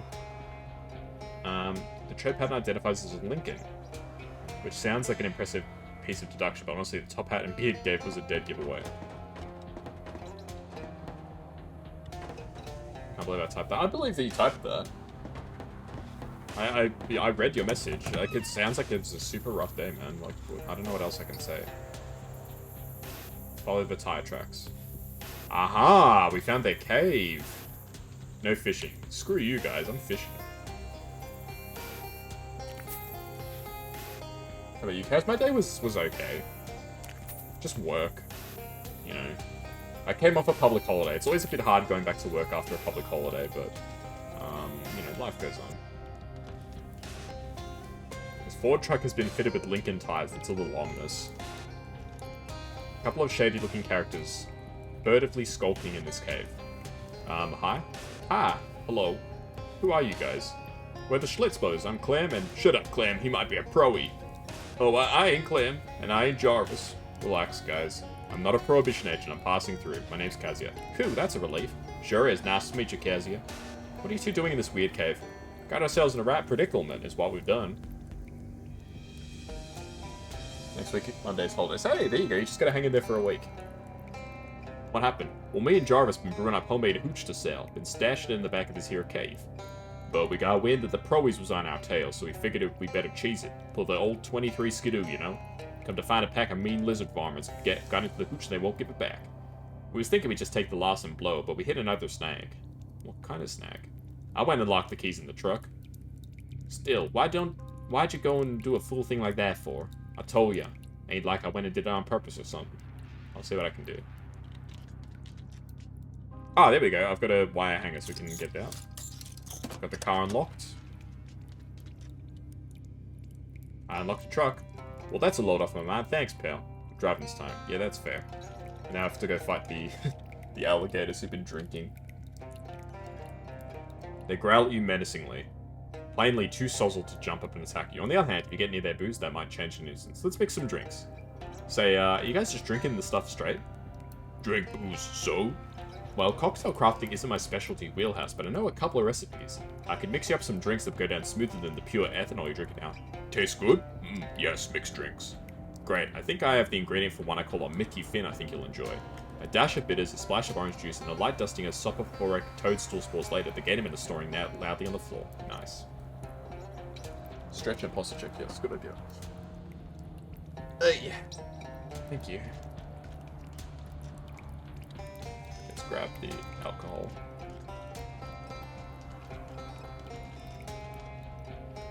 Part of this cave wall is shiny.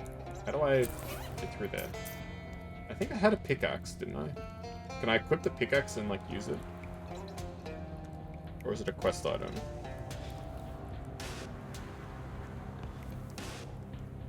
No. I swear I had a pickaxe.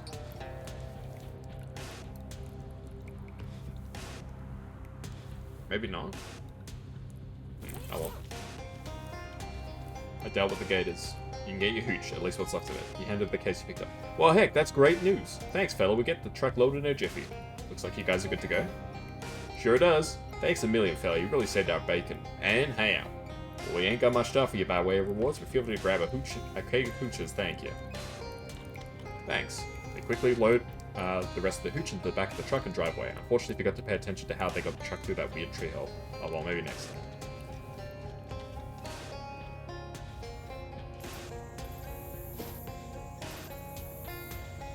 Let's go to the crash site. Oh.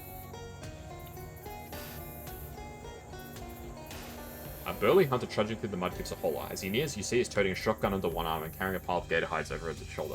What are you doing? Swamp's no place for a little boy. Gators will eat you alive. Take this. Get yourself a seat on the next bus out. Well, that's, not enough money for the bus? Fine, fine. Take it, but go. Okay.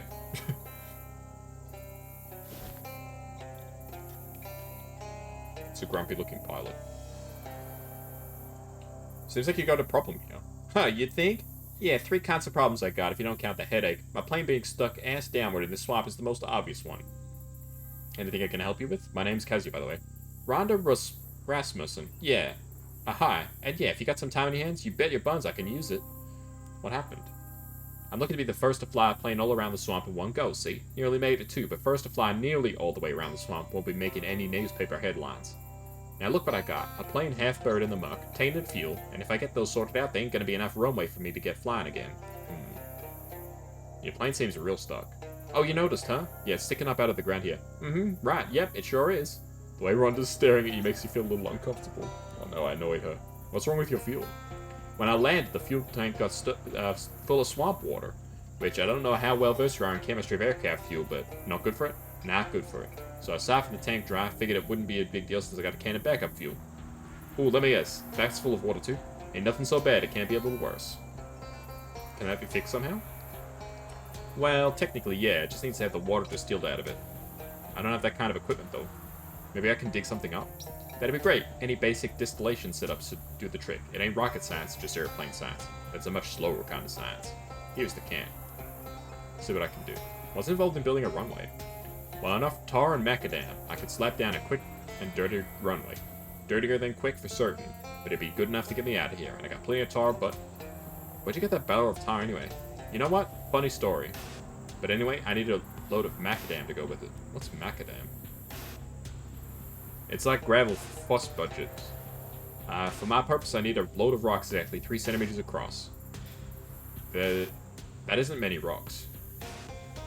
Each individual rock is 3 centimeters across, not the whole load together. Oh, I could look for some rocks of that size. That'd be great. Come to think of it, I passed an old quarry down the road. Didn't get a good look because I was kind of distracted, but I can mark it on your map for you. Can't go myself. I need to stand here and guard the tar. Okay, well I think if we go to the, hey Ardius, how you doing? If we go to the Moonshiner's shack, we should be able to use the distiller there. Band of Cub Scouts sing fight songs around the fire. The scout leader waves you down. I don't know which way's which in this swamp. Can't find the damn North Star. Been leading these boys in circles for 3 days. They figure me out, pal. It won't be marshmallows they're toasting tomorrow.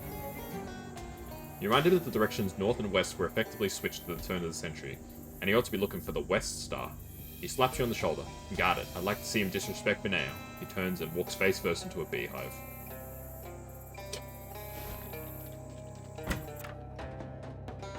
Here we go. Distill the fuel. Oh! You light the fire and run the still for long enough to fix the fuel, but not long enough to cause your own death from smoke inhalation. Here we go. That's the fuel fixed. Let's go to the quarry.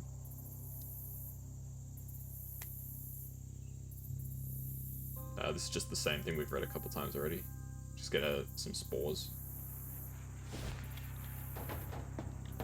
The dump truck sits beneath the chute, patiently awaiting the day of its dump. There's lever labeled dump. Teehee. A Leave enable units. Polish, pound, crush, reload. Here we go. Hobo code. 14. X marks a vein of rock and candy ore. Ooh. Pure rock candy. Worth a small fortune to the right buyer.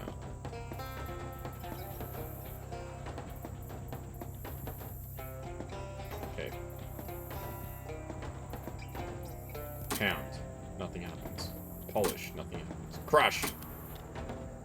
Reload. Ah, here we go. Ah, enough to make them 3 centimeters, okay. Pound. Crush. Polish. Pound them again. Polish them again. Oh, shit.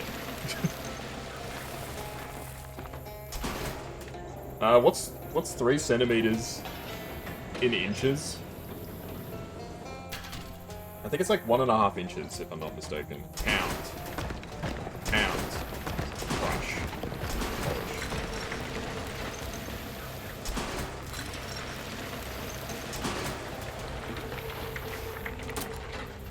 Oh, there we go. 3 centimeters. We did it.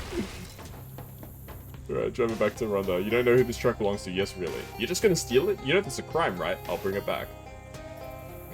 Well, you promise? Yes, I promise. Okay, then, as long as you promise. Come on, let's go.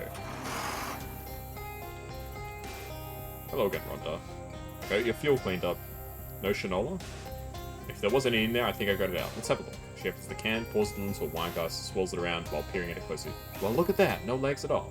Oh, jeez, did I mess it up? No, that's a good thing. It means you got rid of all the water. Don't see any dirt in there, neither. Nice work. Thanks. I got your macadam, madam. Say, those are real good-looking rocks. Nice find. Okay, give me a hand spreading those out and tarring them up. The two of you spend some time making a makeshift runway. It's hard, dirty work, but it beats dealing with fairies and fishermen and the rest of the bonkers ones you've been getting up to. Good. That'll do nicely. Well, maybe nasty is overcomplimenting it, but it's good enough. Great. Okay, how do I get the plane unstuck?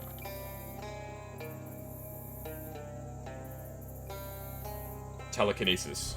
You close your eyes and reach out with your feelings. These cause your feelings to magically coalesce into a giant hand made of pure energy, which easily plucks the plane from the mire, while avoiding being a super dumb and anachronistic pop culture reference. Thanks, feelings. Well, we're good then.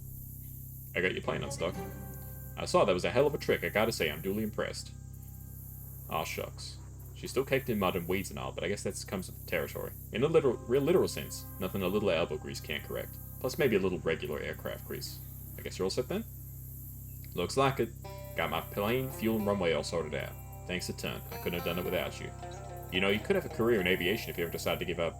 What do you do? Rather not attempt to explain. Gotcha, I have jobs like that. Well, I haven't got any meat on hand to pay for your time, but here, let me give you this spare flight helmet as a souvenir. Nice. Oh, neat, thanks. You earned it, pal. Keep her flying. Good luck. What does the current hat actually do? Meat drops. Let's put on the... Yeah, look how cool I am now. I'm like the freaking Monopoly man, but he's like a... Whoa! There she goes. Let's drive the truck back, because I promised I would.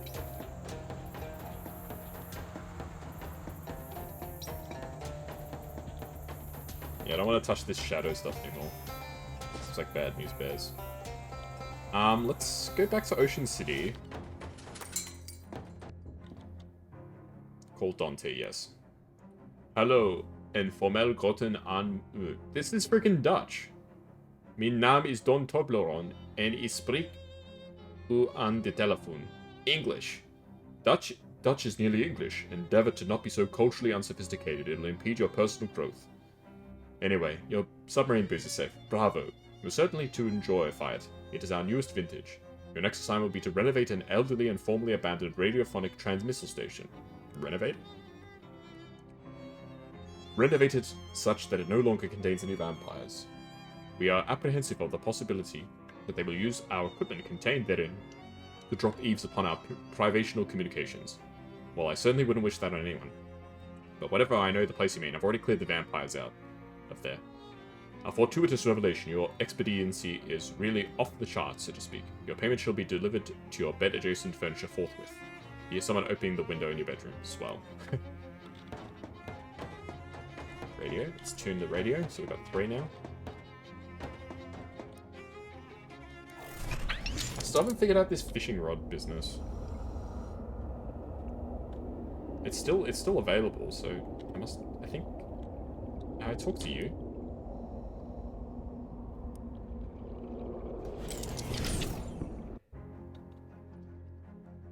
Your mind tingles. The fish rod's curse has caught another fish today. You get the feeling the more fish you help him catch, the happier you'll be. Oh!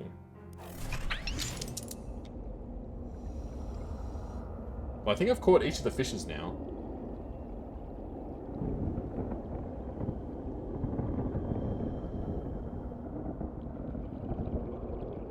This is the cycle. Break it.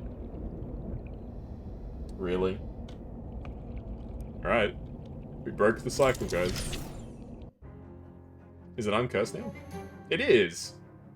Well, the curse got its teeth in that bicycle. It screamed, but only for a moment, and then silence. Limp silence. The insatiable eldritch hunter for fish that once animated the curse is gone. The fishing rod remains high, just a stick and hook too. Weak enough to catch anything that lives. Another curse kicked to the curb. Let's read some books. I've got a ton of XP, right?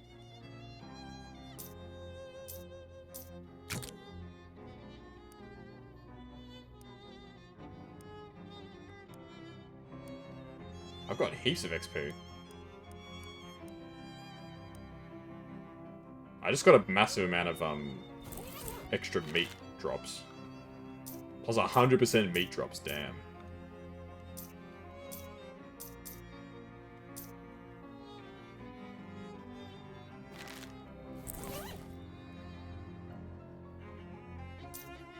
I didn't think it would let me keep reading it, so I just kept clicking.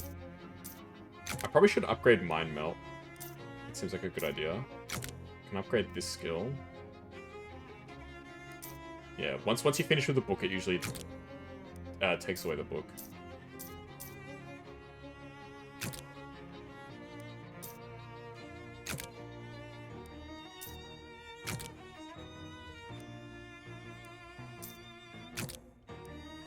Okay, I'm just raising my stats and mucked around a bit. Let's grab our money. You set Lemberg's tiny workbench up at your desk. Time to get to tiny work. You set up the glowy orb thing on your knick-knack shelf. Nice. Consider the orb. Ooh, +1 mysticality.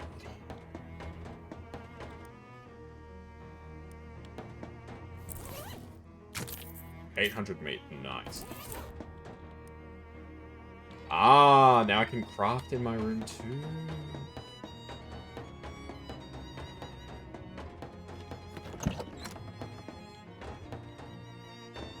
There's nobody I need to call right now.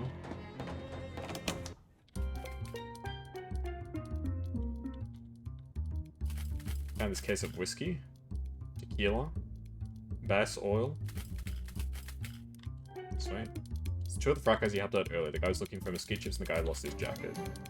Oh heck yeah, bro. If you've got problems beating the cold, Cuban is the hobby for you. Wait, did I say hobby? I meant lifestyle. Stand next to a warm company fire sure to sound pretty good. Right, bro? Plus, while you stand there, you can be queuing up some burgers or weenies or whatever. It's a win. Good gosh.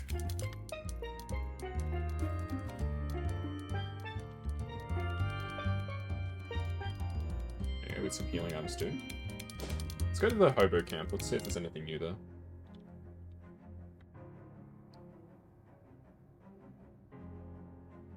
A well-dressed man flags you down. Excuse me there, my good chap. Might you have a match on your person? Sure, here you go. Yes, but I might need it later. No. I'm sorry. No. 2 lies. No, but also yes. Paradox. Let's go Paradox. No, but also yes. Ah, well, thank you the same. Toodaloo. There's a gravestone. Pepperidge Dauphin. He died 100 years ago. He was a ghost. Hello again. Ah, or did I start you? Dreadfully sorry. Pepperidge, you're alive. Well, yes. Was that in question? The gravestone says... Ah, I see. No, this is my great-grandfather's. I was named after him. I decided to bring it with me as another souvenir, in addition to my father's padlock collection. Well, that makes, sense. Sure. How's it going, Pepperidge? Quite well. It's a very nice little community they've got going here. A marvelous first step in my new path as a world traveller. Nice, I hope that goes well for you. I'm quite certain my travels will be free of danger or violent misfortune. Let me ask you something. Do you know any hobo code? I've learned some since my arrival, yes. Least I can do ask for the help you give me. Here, I'll write it down. He writes something down and scrap paper and hands it to you. I don't really understand this one. He takes the paper, rotates it about 30 degrees and hands back. Ah, got it. Want to buy this? Pure rock candy. No, thank you. Actually, I've got something else. Nothing else to talk about. Sorry about that. That's quite alright. No need to apologize. Want to buy the rock candy? Am I just going to try and sell this rock candy to everybody? Why am I trying to sell it to the hobos? There's beds here now! Oh, that's cool. Because they brought the guy with all the beds.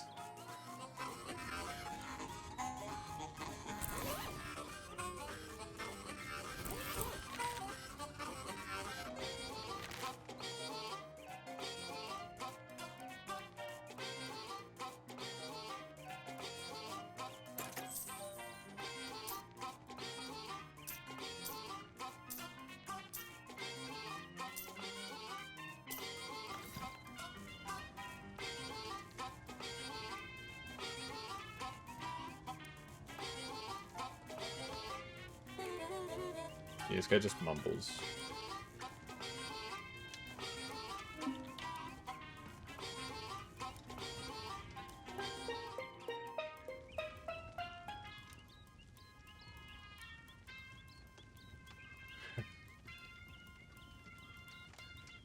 I haven't done enough to fully get the trust of the king hobo, whatever you want to call him.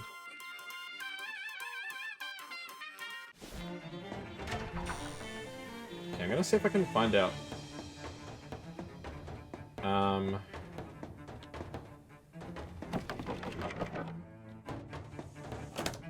Oops. Barbecue wing. Ah, here we go. The fountain appears to be hooked on a supply of barbecue sauce instead of water. Fill your sauce cup. There you go. That was the quest that I needed to do. That worked out well.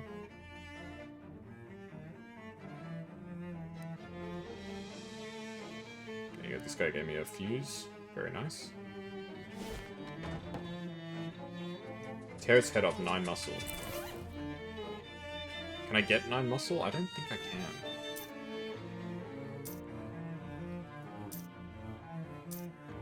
Get 1 muscle.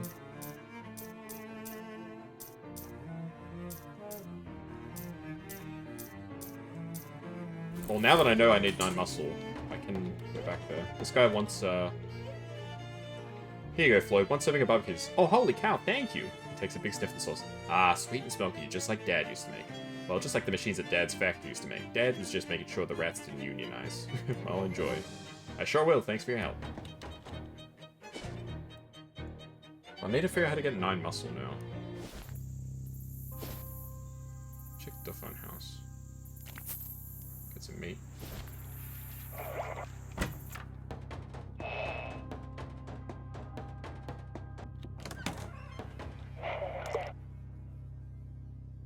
Oh. Well, now I can get 9 muscle. Alright, well, that works.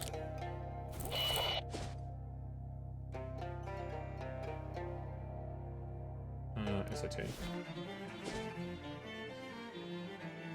Slam cover shot, yeah. I've read that one already. There you go, I've got a diving helmet now. So now I can go back to... whatchamacallit? That place. Yes, that place. Get more meat drops. Big moist. So Dough Fun House, I can go into the basement now. And then the submarine, I can go into the sunken part of the submarine.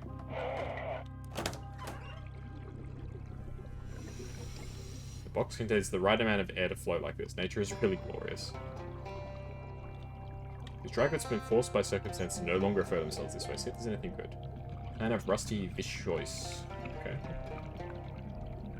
The sadly ruined books have titles like Solved Mysteries and Exciting Tales of Non-Violent Crime. Sunken chest. What terrible secrets might it contain? Pile of silver bars.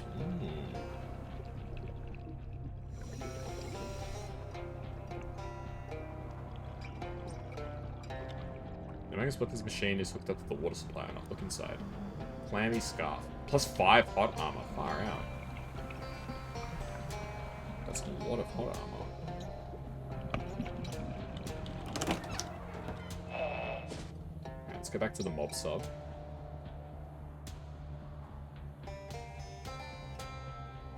Halves the bath, sure. Gross.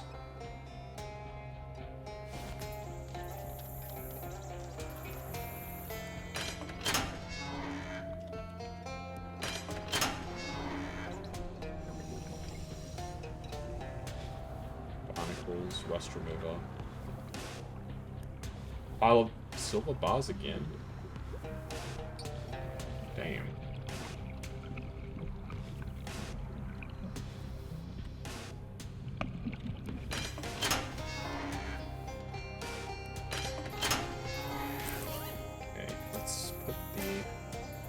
Aviator helmet back on. Yeah, I don't really need the meat drops from this anymore because I've got enough meat drop upgrades just from my passive. So I should probably change my pants too then, because I really don't need these. Let's go for the HP and vision. Hey, you know, how goes the big moist? It's going pretty good. I'm trying to find the... I've been clearing out a lot of side quests.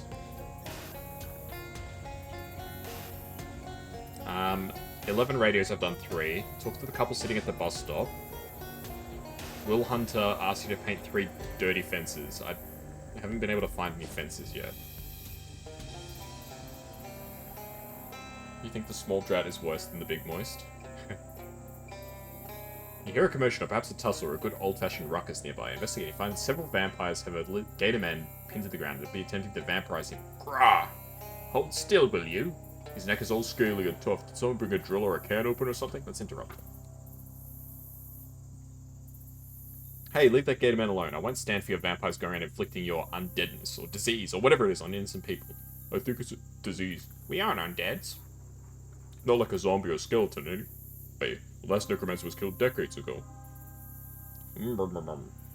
Hey, stop that. Yeah, don't talk with your mouth full. I mean, stop biting that guy. Mind business. He volunteered. Anyway, I'm finished. He... what? Really? Grr. Drink blood. Power big. Drink blood. Kill busybody. Oh, jeez. Let's fight. Yeah, hopefully you're doing good, you know.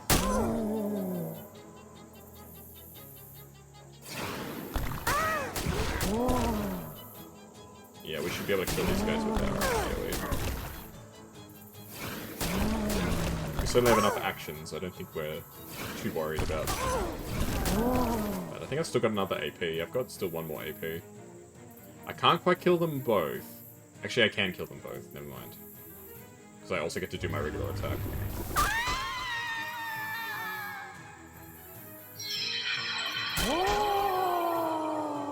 Easy. Got a bunch of items. Sweet. Okay, where can I find white fences? Is there a white fence here? Aha! Here it is. Paint it. Looks pretty clean to you. Yes, it does.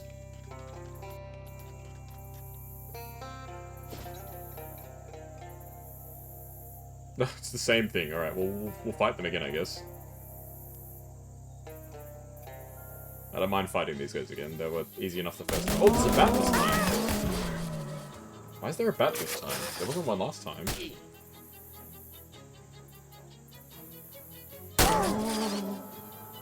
He was in the cutscene, but he didn't appear.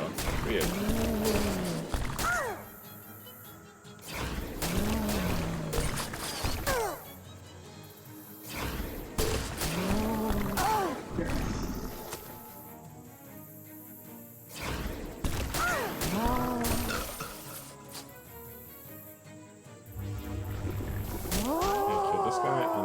Last guy with our regular attack. Easy.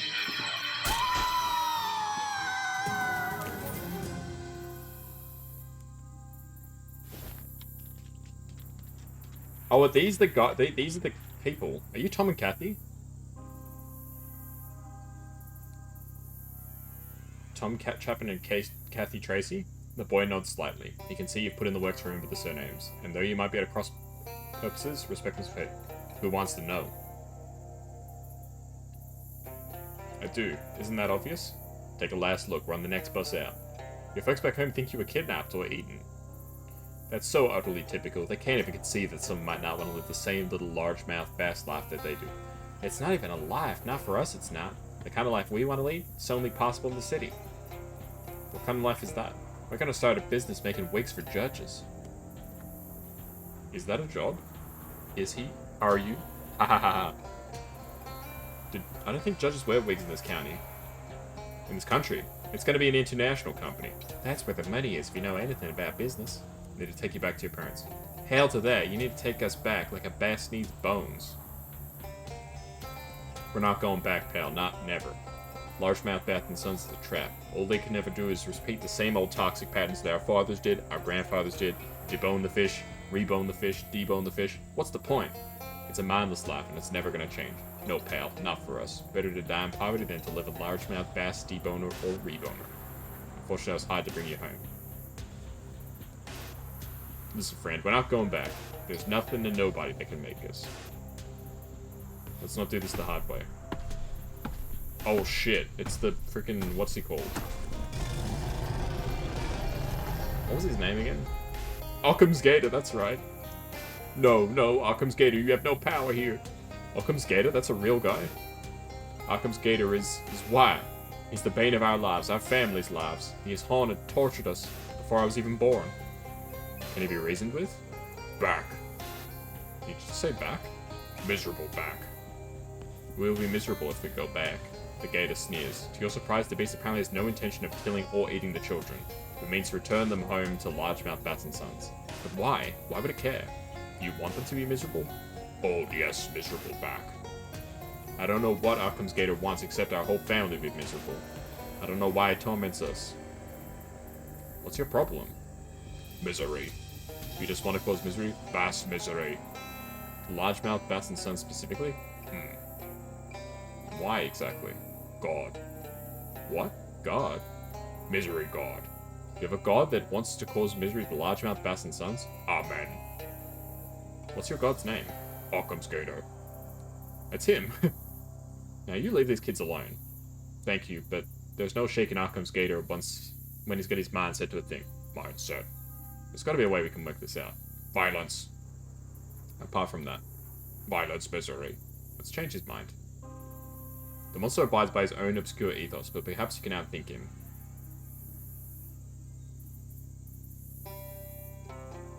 Tom and Kathy will actually be more miserable if they leave. How's that? These kids want to start a clothing company to make wigs for judges' Occams, and you thought deboning and reboning largemouth bass was a joke. That's rude as hell. What are you saying? What's your company? Occam's Gator seems to be giving it some thought. Just something to consider. A slow smile creeps across Occam's Gator's face and keeps on growing until he's made a complete ring around his head. Is that a yes? There he goes.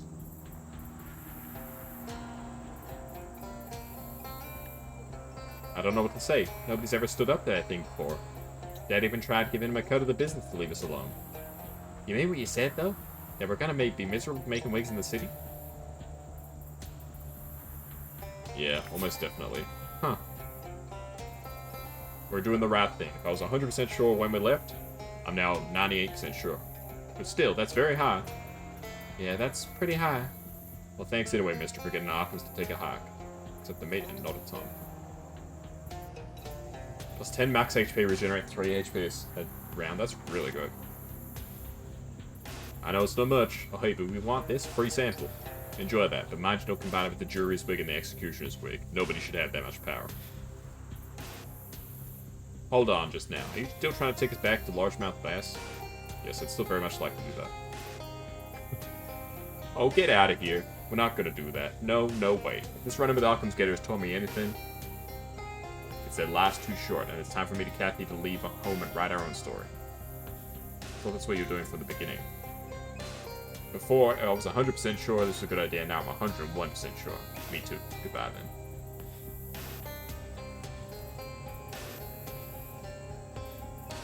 Okay, well, we have to go back to Largemouth Bass and Sons to tell them that their kids aren't coming back. Let's fight these guys. Whoa! Oh, the shadow vampires. Shadow guys, sorry.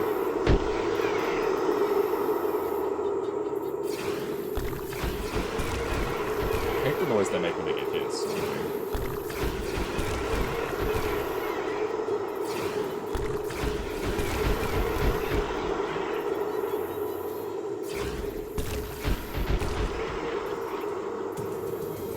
Yippee.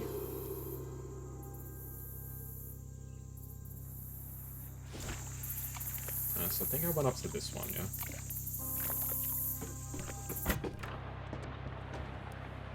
Don't you dare show your face around here, you dithered. And now Kath is lost. I received a telegram for her, and she's throwing her life away chasing the judge weak dreams of youth. Occam's Gator is real. Yeah, I know. Are you concerned with the future of this business now without Kathy? We'll suffer the setback as we've always done, but our plan to rebrand as Largemouth Bass and Sons and Daughter will have to be put on hold.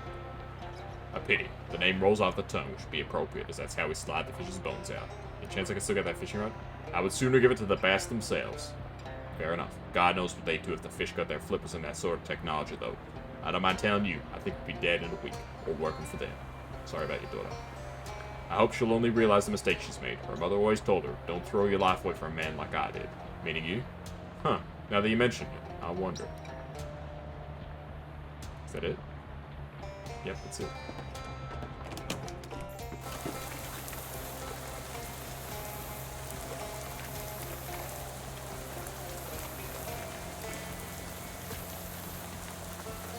I hope you're not planning on sticking that rod here. Largemouth Bass and Sons have the exclusive license to fish in these waters. Is there anywhere I can fish here? Nope. Largemouth Bass and Sons has the fishing rights. Collecting say fishing might makes fishing right. That attitude might get you places with smallmouth bass and nephews, but we run things differently. Okay, fine. Where would be the other fences, I wonder? Ooh, the ring of a traveling salesman sitting out the ground. Given the condition of the arm, it looks like the body's been attached to, must have been down there for quite some time. Grab the ring. A grindstone ring. Almost all of your random encounters will be fight. Oh, it's a grinding item. Get the armor problem burial.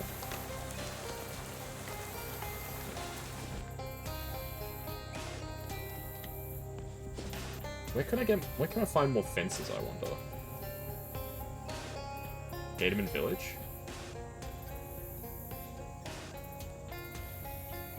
Milky insect. Gross.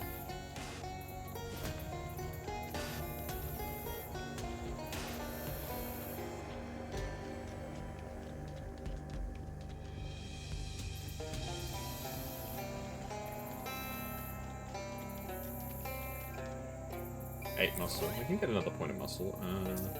Switch out pants to the sports shorts.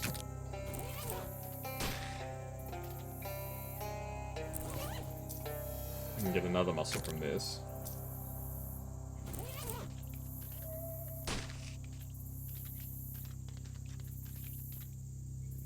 Yeah, I can't push it anymore with my current setup. And gardening pants.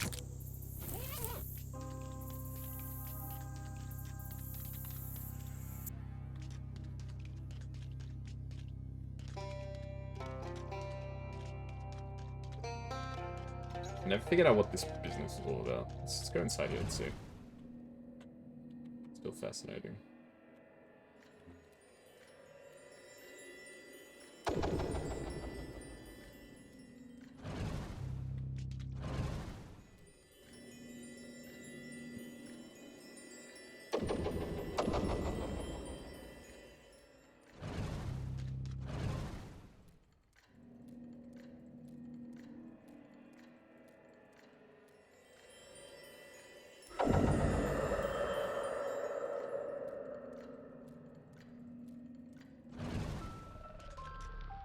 Here we go, Rufus's gadget. Aw, the sleepy gators.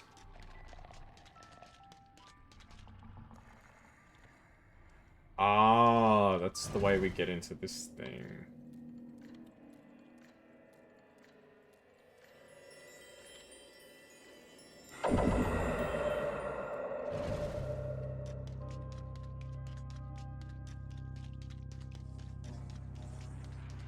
This is very confusing.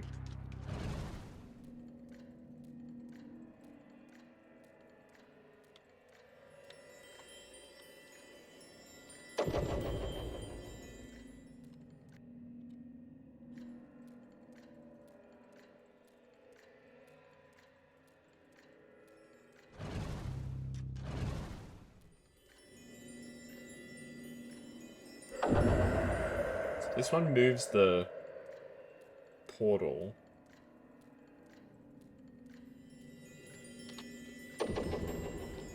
This one moves the building, the structure.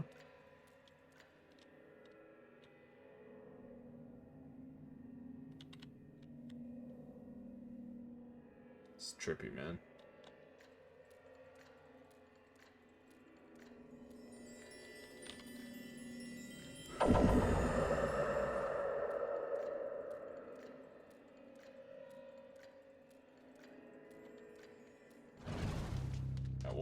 We'll leave that. Let's try get him in Hamlet, maybe. Couple spores.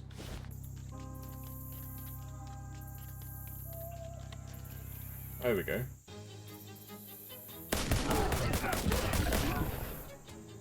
Shit. Damn.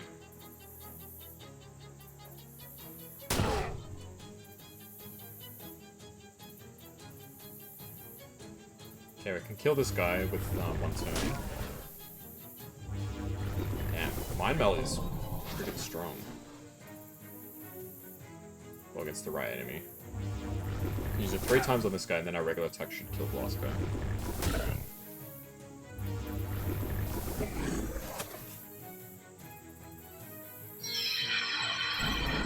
There we go. Nice. 132 meat. Far out. Getting so much meat now. Oh, hello there. This gatorman seems less aggressive than is typical for these guys. Hi there. Greet human, not eat. Greet. Thanks, I appreciate that. You seem a bit more relaxed than the rest of Gatorfolk. Yes, everyone crazy. Don't know reason. Not belong. Leave swamp. Where will you go? Don't know. Wander. Oh, like a hobo? Hobo, what that? Basically, someone who travels from place to place because they're looking for work, or they don't have anywhere specific to be. Yes, hobo gator. First, though, need weapon. Defend self. Offering a weapon.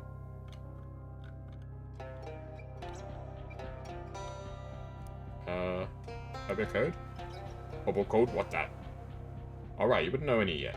It's like the little symbols that hobos use to leave messages for other hobos. I can show you some of the basic ones. Symbols for safe camp, cops here, and increasingly rare and exciting pie on windowsill. What's a weapon I can give him? I can give him a gator tooth. You want a gator tooth, bro? It's only fitting that I give you a freaking gator tooth because you're a gator. There you go. Weapon weak, need power. You need a strong weapon? +5. Maybe the corn holder? Is the corn holder's +6.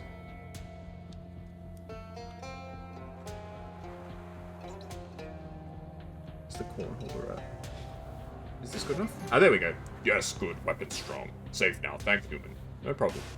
You know, there's a bunch of hobos collecting a camp outside Ocean City. They're pretty accepting people. I don't think they'd mind you joining. Plus, it'd be handy to have some muscle around the place. Sound good. I go. Raid the fridge. Got some stuff. Raid the tools. I got a frog and fork. Oh, mysticality +5. I think that's better than what I've got right now. Ample.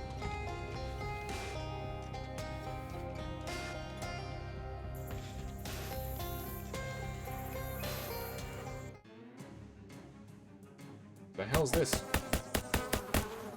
Oh, I guess it's probably like an infinite bug encounter area. Let's just use our, there we.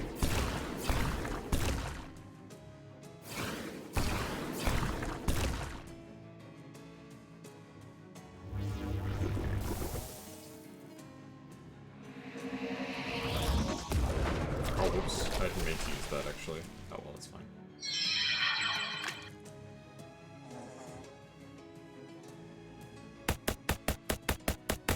There we go. You reduce the number of bugs in this builder by 457. Far out. So it's just an infinite bug biting area, I'm guessing. Yeah. That's nice. We got another hobo.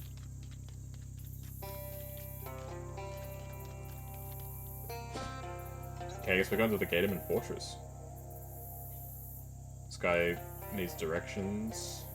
I'll help him out.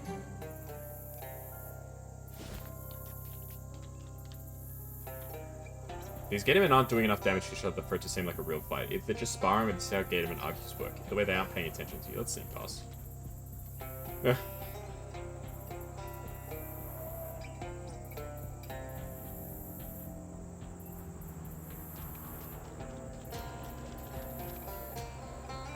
Oh, I do have to fight them. Ah, I can crawl through the pipe. The pipe turns out to be much longer than you expected, with a lot of twists and turns. Clearly, efficient airflow and ventilation systems is not a big priority in Gatorman architecture. You eventually come out in either a garbage processing center or a kitchen. Let's take a look. I think this is a kitchen. It's a very gross-looking kitchen, but there's nothing of value in the shells, probably not even by Gatorman standards. There's a kitchen, only in the sense that it's a place where food is prepared. Even if Gatormen bother to cook their meals, they probably don't cook them in an electric stove standing in 18 inches of deep water. I got a refrigerator on a chain. Neither the refrigerator nor the chain is in good shape. You're probably not going to find a better combination of this, a better version of this piece of combination. Let's ring the bell. It'd be nonsensical and cruel to ring a dinner bell without making dinner first. Nonsensical and cruel is the Gatorman standard behavior. Let's not stink to their level. Let's prepare a feast. Are you kidding? All the food here is days-old meat with bites taken everywhere. You'd die. Not for me, for the Gatormen. Oh, okay, I get you. Well, there are some big haunches of some sort of carcass strewn about. You can lift those into the table, you might have the beginnings of something. Yes. You poke around the cupboards, pulling out everything you can identify as maybe being Gatorman food, mainly telling the difference between old lumps of meat and old lumps of mud, by knowing where it's got bones sticking out. Since you don't know whether Gatormen avoid food with mold in it, or consider it an essential spice, you compromise and only scrape off half. Then you pile all of that onto a table and garnish it with a sprig of parsley. Hopefully this will hold the guard's attention for a while. Bon appetit. You bang on the bell with the discarded bone, then crouch next to the door. The Gatorman guards all stream in and immediately start fighting over who gets the juiciest lump of whatever those lumps are made of. And don't notice you sneaking out into the hall. Sneaky, sneaky. Charles! It's Charles, he's in a cage. It's a cage with Charles in it. Charles, shh, they'll hear you. Don't worry about it, the guards are all preoccupied with dinner. Well, I'm just glad I wasn't invited. You're the adventurous type and all. You know how to pick a lock? Oh, sorry, that's him. Only with an appropriately shaped key. You have to get off their leader then. I think his room's down the other end of the hall. Okay, I'll be right back.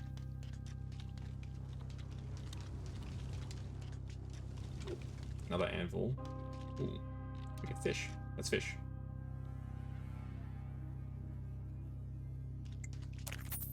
Let's continue fishing, yeah, why not? We're starting to get a decent amount of meat, at least. We've got 4k.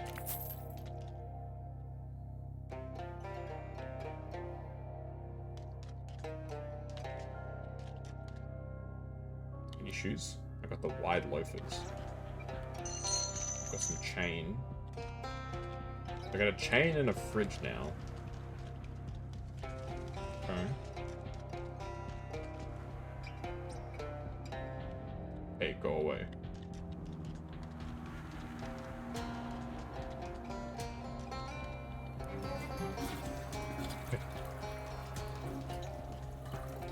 I think the Gatorman's taste in books is about as everything else about them. Ooh. Ooh. Keeping the rust off your iron fist, don't eat your henchmen tips and your rulers, spot wielding guides for ad hoc fortresses. Yeah, this is pretty much what you expect, except there's one that seems interesting. Bones and how to crack them. Grants the skill Crack Knuckles. Increase your mysticality by 3. Ah, so this is just a buff. Hey, baby. Welcome back. You're finally home again. Yay. Welcome back home. Let's keep exploring this area for now. I'm guessing this is the door outside, yeah? Yeah. Okay, well, let's go fight the king, I guess. Crack Knuckles.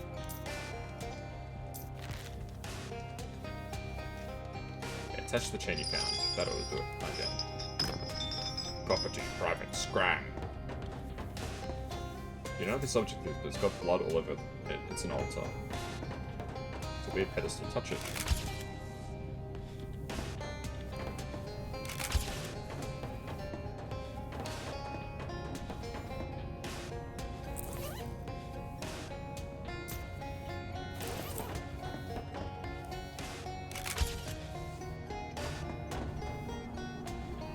Oh, it's a portal. I'm serious, go away. Whatever it is extremely broken. Try to fix it. All these blocks are clearly trying to move in a way that makes sense. They must have gotten locked out of their alignment. Let's realign them. You move the blocks around relative to each other until they start moving in a more satisfying pattern. Assuming you're a person who thinks a smooth circular pattern is more satisfying than a juddery spark spewing chaos. Surely everybody's that kind of person. This has to be right. Ooh. Ah, it's zapping me. Good grief, you wouldn't have fixed it if you known it was going to be so ungrateful. Ziggurat power. You can use 3 additional combat items per round. Far out.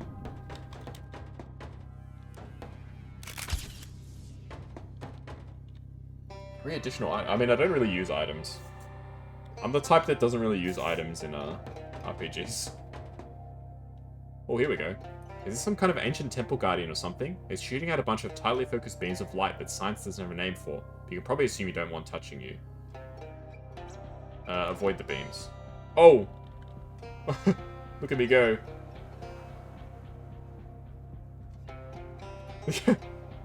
What the heck?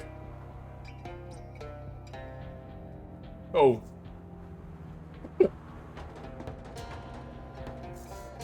You worst, I destroy. Goliath kill. Oh, shit. Oh. It's fish. Skill issues. Hey, squid. I got a hermetic eye core. Okay. I'm assuming this thing did not end well for the Gatorman Chief. Doesn't look like it's going to end particularly well for you either. Well, we have to fight. Really? You don't need to go toe-to-toe with a thing whose toes are as big as your head. Let's fight. Okay, I'm going to do the whole fourth wall thing everybody loves. This is a super hard optional boss fight, not at all balanced. We didn't even bother to test whether it's possible to win. Sure, let's try. 1,000? Okay, this is impossible, right? It's got 1,000 HP.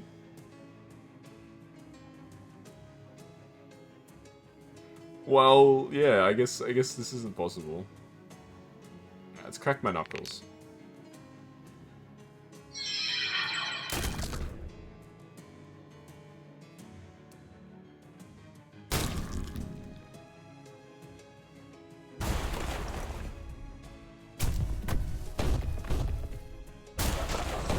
Far out.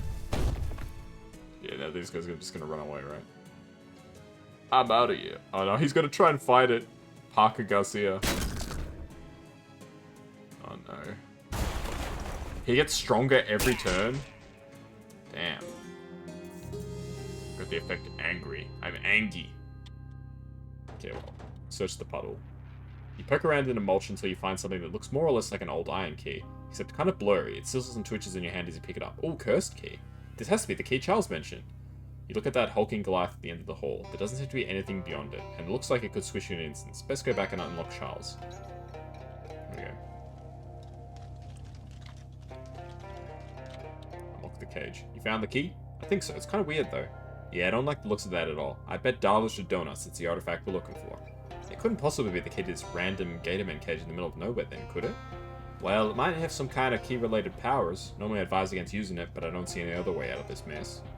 Okay, here goes. Unlock the cage. The key shifts unpleasantly in your hand, buzzing and clicking through a jerky slideshow of shapes, as though searching for the particular slice of a higher dimensional object that will fit this lock. When it finally finds the right one, it jerks forward in your hand and twists, and the lock clicks open. Your hand feels numb. Thanks, Kazuya. Thought for sure my bacon was well and truly fried. Don't mention it, Charles. Let's get the heck out of this dump. With no further cause to stick around, apart from any unfinished side quests you might have, but you can always come back to them later. Escort Charles back to town. Let's go.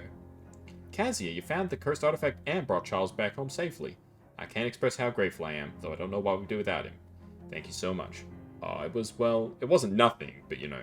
Yeah, I get it. Don't forget to uncurse that thing before you go to bed. This key seems like it has the power to open any lock. That could be extremely useful. Would it really be all that bad if I didn't uncurse it? Well, I'm not going to drag you into the machine and force you to do it. But yes, I don't actually know what would happen if you don't uncurse it. But I assume it'd be pretty bad. Look, you uncursed all the other things, right? Yes? Yeah, great. So go ahead and uncurse this one too. Better safe than sorry. Alright. I think I got a new store. There's a new store around here. Truncheons and bludgeons. No, this isn't the one. So these are all muscle items, which is useless to me. There's another option here. How strong is this guy? How strong are you, Jens? Oh, pretty strong, I guess, yeah, but I wouldn't have to fly, no way. What if by killing a fly you could save thousands of lives? Oh geez, no, I couldn't do it. I'm legally prohibited from using my strength against others, don't you know? Government says I'd have an unfair advantage. Gotta live vicariously through others, you know. If you hurt the fly, will you tell me how it feels? Oh, I've hurt a fly. No kidding, and how was it for you? I might have killed that fly, but I felt dead inside. Haha, it's not a really funny story. Here, why don't you take this? For the best love I've had all day. Used to kill flies with this myself, but the government stepped in. Ice axe, okay. Fair enough. Yep, for me. Cosmic Sieve.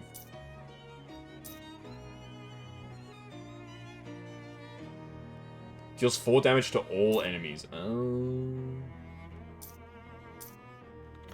was thinking, like, why would I want to use that? It's 4 damage.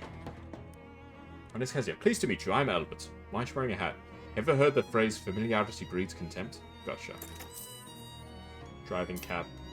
1 extra AP per round, that's pretty good. 4 stench armor, 3 spooky armor. 1 muscle, 1 mysticality. 2 physical and 2 cold armor. Order range weapon attacks. Hats are hats.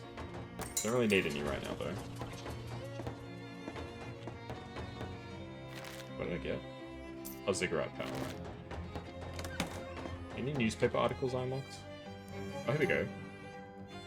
Died. Largest mouth fluke. Bass fish. Large. 10 XP. You look up the date of the Goltz Prize. Apparently it's an award for extraordinary achievements in interdisciplinary science. It was awarded to 4 professors at SAT, Professors Gregory, Howie, Jeffrey, and Milkwood, for building some kind of antenna for listening to cosmic radiation. The presentation and subsequent celebration was emceed by Dean Wormwood.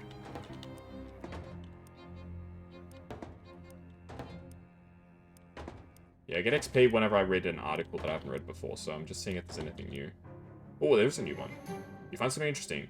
There's an article about a miner strike at Haim Quarry. Apparently the workers were striking for better pay, living conditions, and safety. The strike was broken up by the Pinkertons, and 1 worker was killed and 2 others wounded in the resulting fight. The article ends with a note from the editor. We'd like to make it clear that the workers were neither miners, nor strictly speaking, miners. Ed.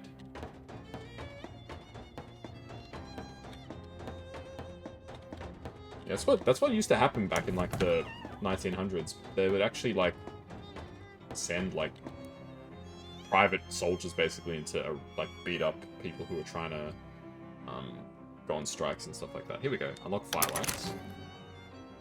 It takes everything you got, but finally the sturdy keyhole of Fireaxe falls to you in this context of raw strength. The cast iron head gives you a nod. Respect between gladiators. Unlock Methaphon. The Labyrinth of Methaphon is not difficult, really, once you spend some time with it. You visualize its rooms and corridors, making a mental map of which parts bring you to dead ends and which to success. The key turns decisively in the lock, and the cast iron head of Methaphon gives you a little wink. With the 2 locks of Fireaxe and Methaphon defang, the head of Sneaky Pete bends its jaws and releases its lock with a yawn. The key to Sneaky Pete apparently was not to use a key. All 3 heads are now unlocked. Open the door.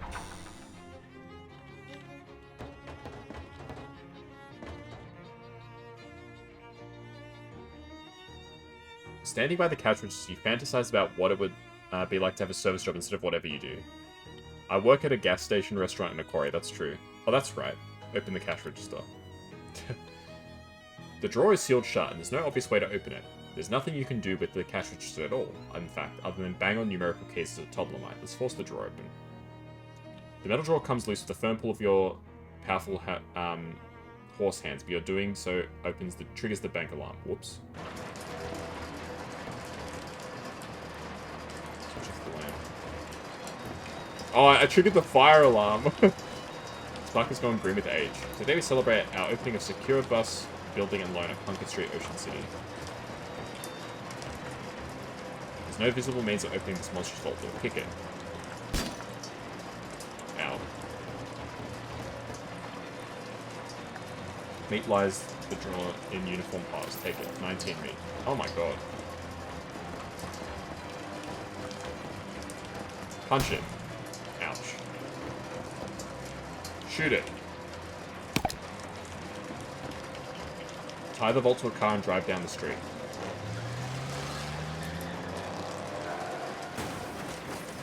That did not go as planned.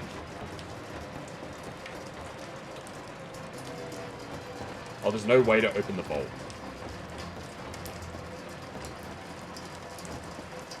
Who knows? Oh, okay.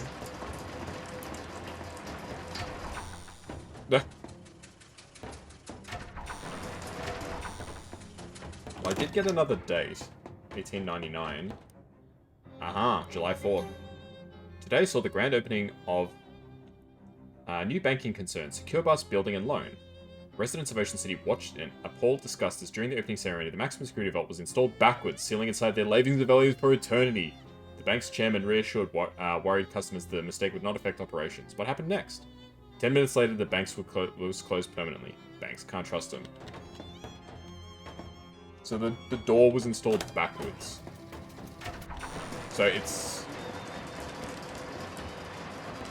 literally permanently closed.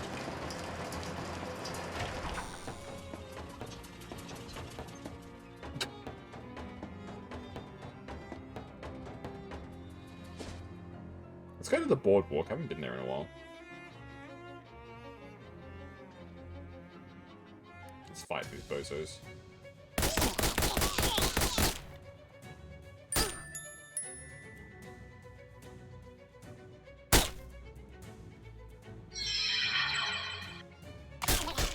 Oops, I used my regular attack instead of my special attack.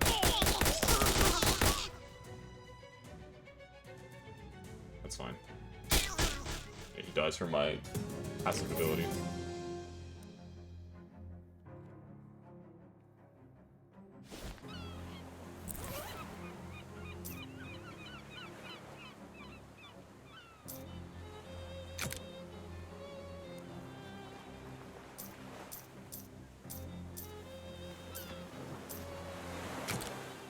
Oh.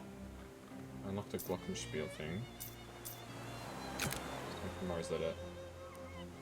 1806. Oh, I got another. I should actually. Why have I not been reading these? Campus map mantle cover. This is rag. Water dish. So I kind of wish I knew what to do with the rock candy, but you know. Yeah, every time you wear a different hat, you can get a thing from him. Welcome back. Care to test your skills in our second level challenge? What is it? Just take this bell and hit this lever here hard enough to ring the bell while shooting a bullseye with an air rifle and solving this crossword puzzle. How hard's the puzzle? It's a Thursday puzzle, so it's tough but not unmanageable. Okay. Spend 10 meat, put the pencil between your teeth and pick up the melon one hand in the air from the other. Pow, slam, ding. Solve. Cool. I hate the clues with the question marks after them. Ah, but those are the fun ones. Here you go, kid. You're a winner. Here's your prize. Clown pants. Wow, thanks. So, hey, ready for level 3 challenge, Chief? All you have to do is knock up the stack of lead milk bottles with a beanbag while walking a tightrope and playing them in your chest. Do I have to win? Well, yes. Are you good at chess? I came second in the state championships this year. Ready to take me on? Okay. You climb up into the tightrope and carefully inch your way across while calling out your chess moves. Fortunately, the height gives you a good view of the board. As you reach the end, you hurl the beanbag full force at the stack of milk bottles. Knight to e7, clatter, checkmate. Well, I'll be damned. I admit it, kid. You snookered me pretty good. Here's your prize. What are my stats anyway? I've got 8, 9, 8, 10, 9.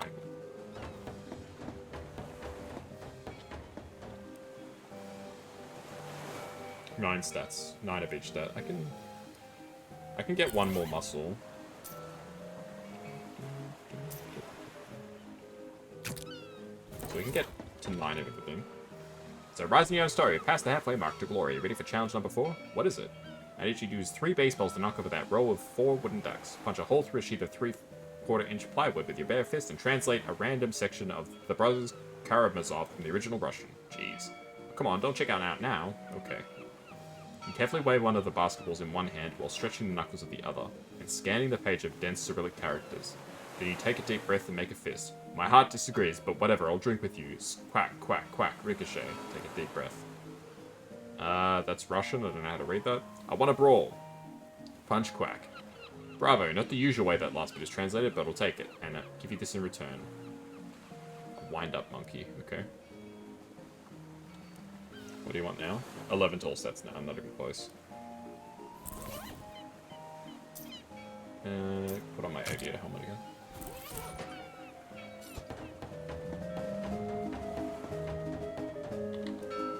fish some more.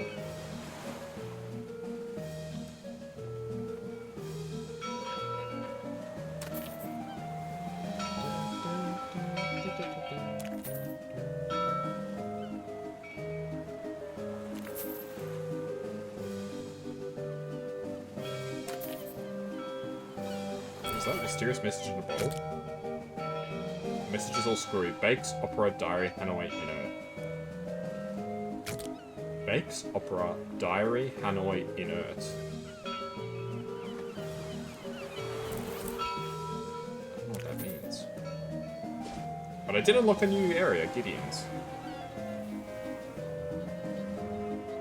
I'm sorry, but no.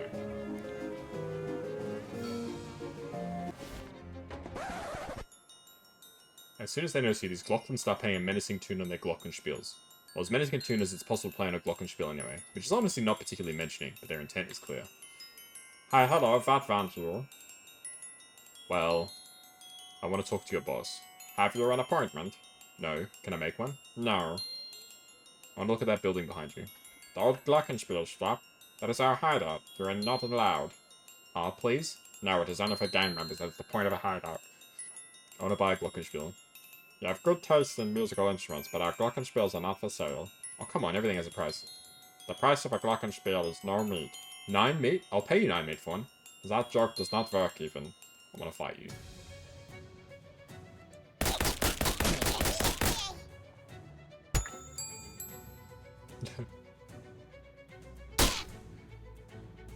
I think I was meant to come here a while ago. Judging by the fact that these guys have 7 HP.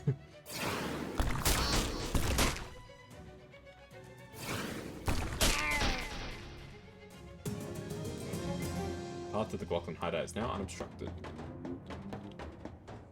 Beehive? Yes. Right, let's go into Gideon's.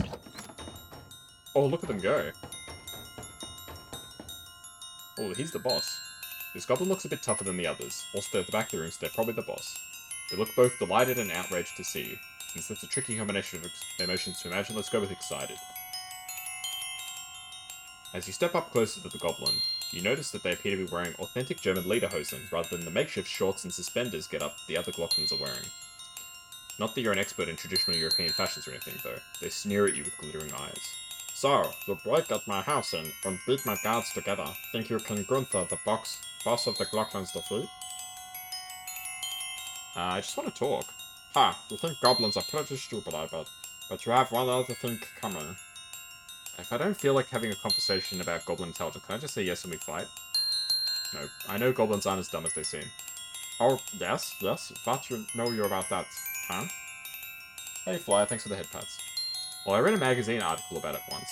A lot of it went over my head, but basically since goblins are fungal creatures instead of mammals, their brains work pretty differently, and they find it really hard to extrapolate from familiar experiences to unfamiliar ones.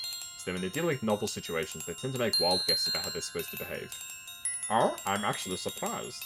Furthermore, because of the way they pass knowledge to their children, goblins are always really excited about having lots of novel experiences. So they're constantly putting themselves in situations where they have no idea what to do deliberately. Okay, I know in fact you know much about it. I am a little impressed. Why do you know about these things? I was stuck in the dentist's waiting room for a while and didn't have anything else to read. So now what?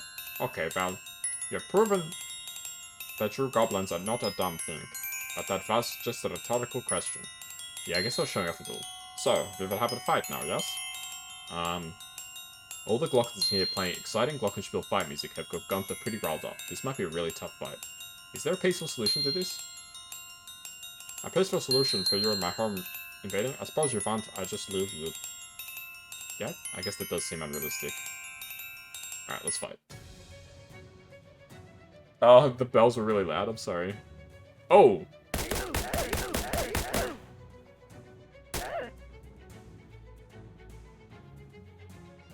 Okay, he's got 38 HP.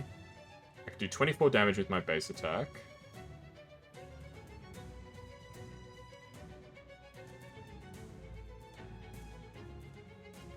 Okay, let's just hit him with, Mind Melt. How much damage did I do with my base attack? Oh, he dies. Goodbye.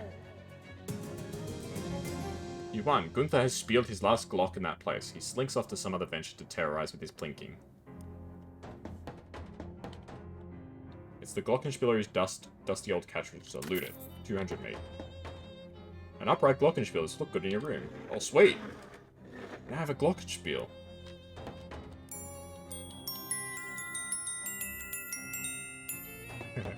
Oh, the fridge. Grab one. Gatorman Cola. Increase your maximum HP by 11. That's not half bad. Let's check out Hobo Camp. This guy just gives me some money. Yeah, that's right.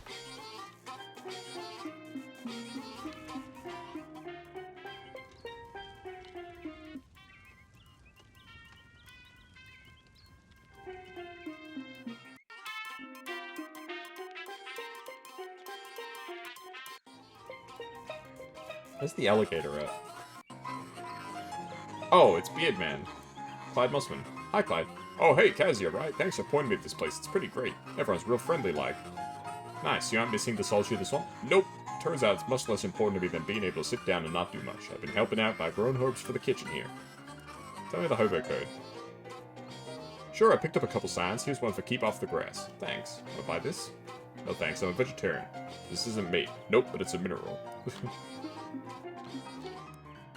Good to see you again. Wanna buy this rock candy? If it ain't beans, don't fix it. That's what I always say.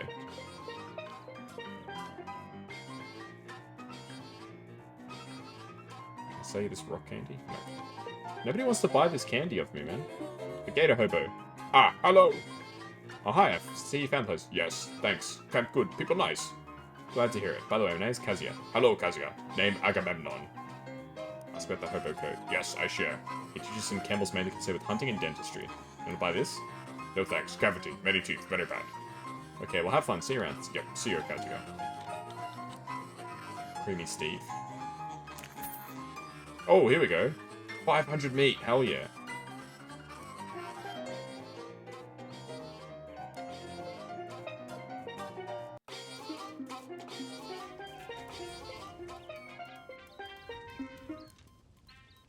Secret plans? No. Still need to find more hobos, I think, before he'll tell me his secret plans. Do I have any more side quests? I'm not sure. 11 radios and paint 3 fences. I still don't know where to find these fences at. Yeah, I've got 5 radios now. Where can I find more radios? That's the real question.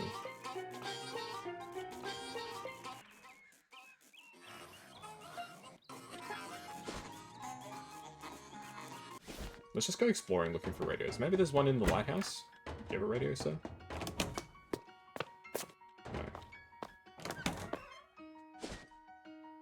No. Maybe in the hardware store there's a radio. Maybe Sandwich has a radio. Maybe the dam has a radio.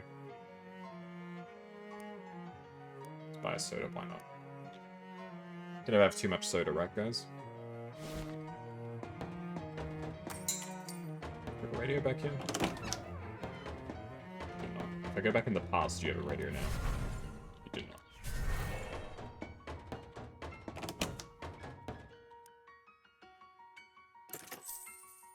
Use plunger, yeah, no, I'm good. Sandwich? Oh, here we go. You meet yourself on the road again. Good thing I'm not the Buddha. He gives you a worn-out look. Not quite 1,000 yards down, but like a 500. Not really in the mood for jokes right now, to be honest. Take this damn thing. He holds out a ring. Ah, jeez. Look, you know how this works by now. I took it, so you have to take it too. But I'm the earlier you. If I don't take it, then you won't have taken it either. I already did. Well, from your perspective, yes. That's the one thing that matters to me, and when you're me, you'll agree. Take it. Fine, fine. Help yourself in combat? What is it? A pain in the ass. You want my advice? Don't use it. Why not? Because you'll find out. Find out what? Why you shouldn't have used it. Ask Chester at Delphine Farm. He'll explain. Except not really. He turns and leaves before he can ask any more questions. Guess I got up on the wrong side of bed that morning.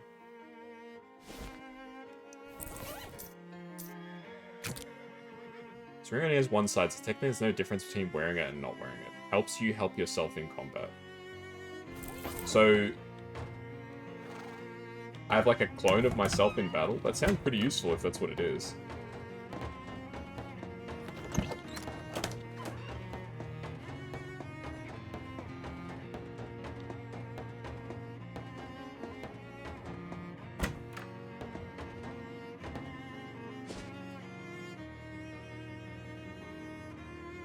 Would there likely be a radio here? I'm not even sure.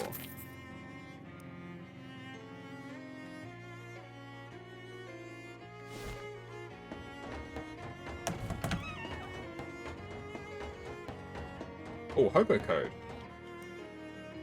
Be careful not to drop your handkerchief in this barrel. You reach in the barrel and somebody ignored the device. They did. Plus 5 stench armor. Far out.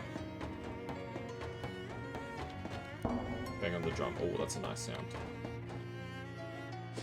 Let's go to the dam. I haven't really checked out the dam before.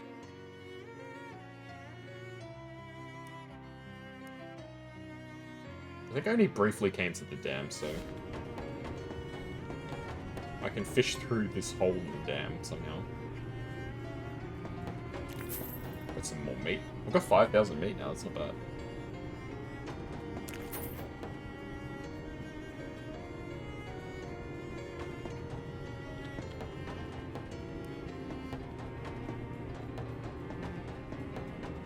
Smell the flour. It smells as good as it looks.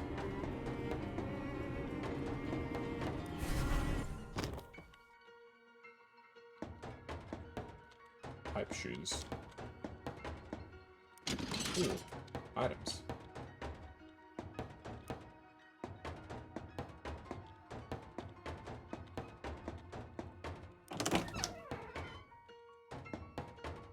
Must have already flushed this one. Yeah, nah, definitely come through here already. Well, there's 6 more radios that I can get, apparently. Because I need to get it up to 11. And I still need to find fences as well.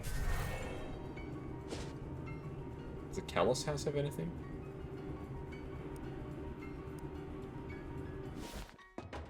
Is this a white fence? No?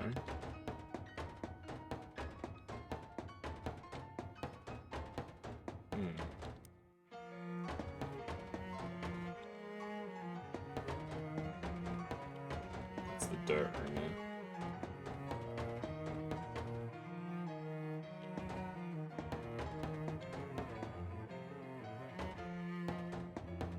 Yeah, it's plant, man. You can infinitely fight those plants, which I don't really need to. Let's try the university instead. Let's go to the fraternities. There we go, there's a radio.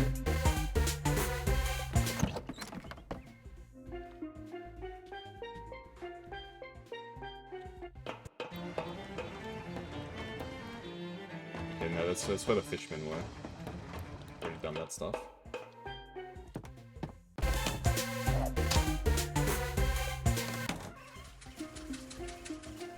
Let's try the other frats. Insect stuff, nice.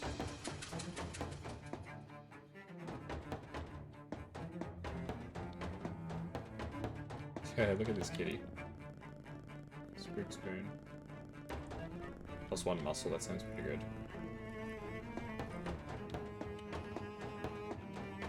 Oh, here we go, there's the fence. Nice. So I need 1 more fence. I still need 5 more radios, I think it was.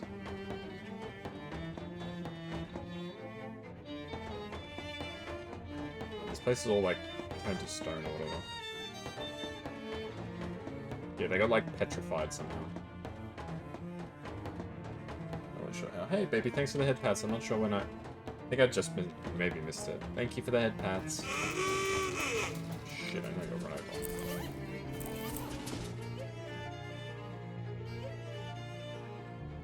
Fish and chips.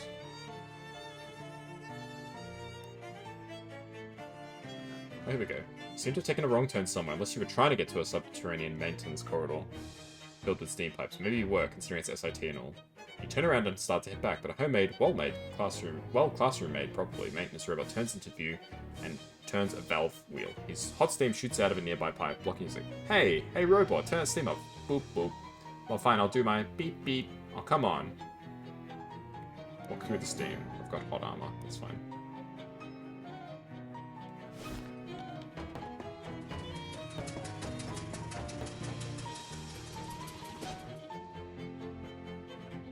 for now, I think we'll uncurse this object, and we might wrap it up for today. We'll uncurse the object, we'll start the next chapter, and I think we'll call it. There we go. You sit in the chair, which is surprisingly comfortable, and put the weird metal dome thing over your head. What would you like to uncurse today? The key jumps up to the roof of the dome and sticks there, shaking and keening. That's the sound keys make, against the metal. The lights in the store whine, flicker, and then cut out completely. Dang it, wait it out. Only when the power is out does the key calm down, give up the most odious part of itself to the machine, and drop back down on your lap. Light returns to the store. Fixed it. We had a spare light bulb under the cat. Uncursed key. The key's curse lingers in the machine. It is itself an arcane lock to be solved only by a projection of consciousness. Do it. Alright, let's see what this business is. Okay, I'm playing as a different type of mustache man.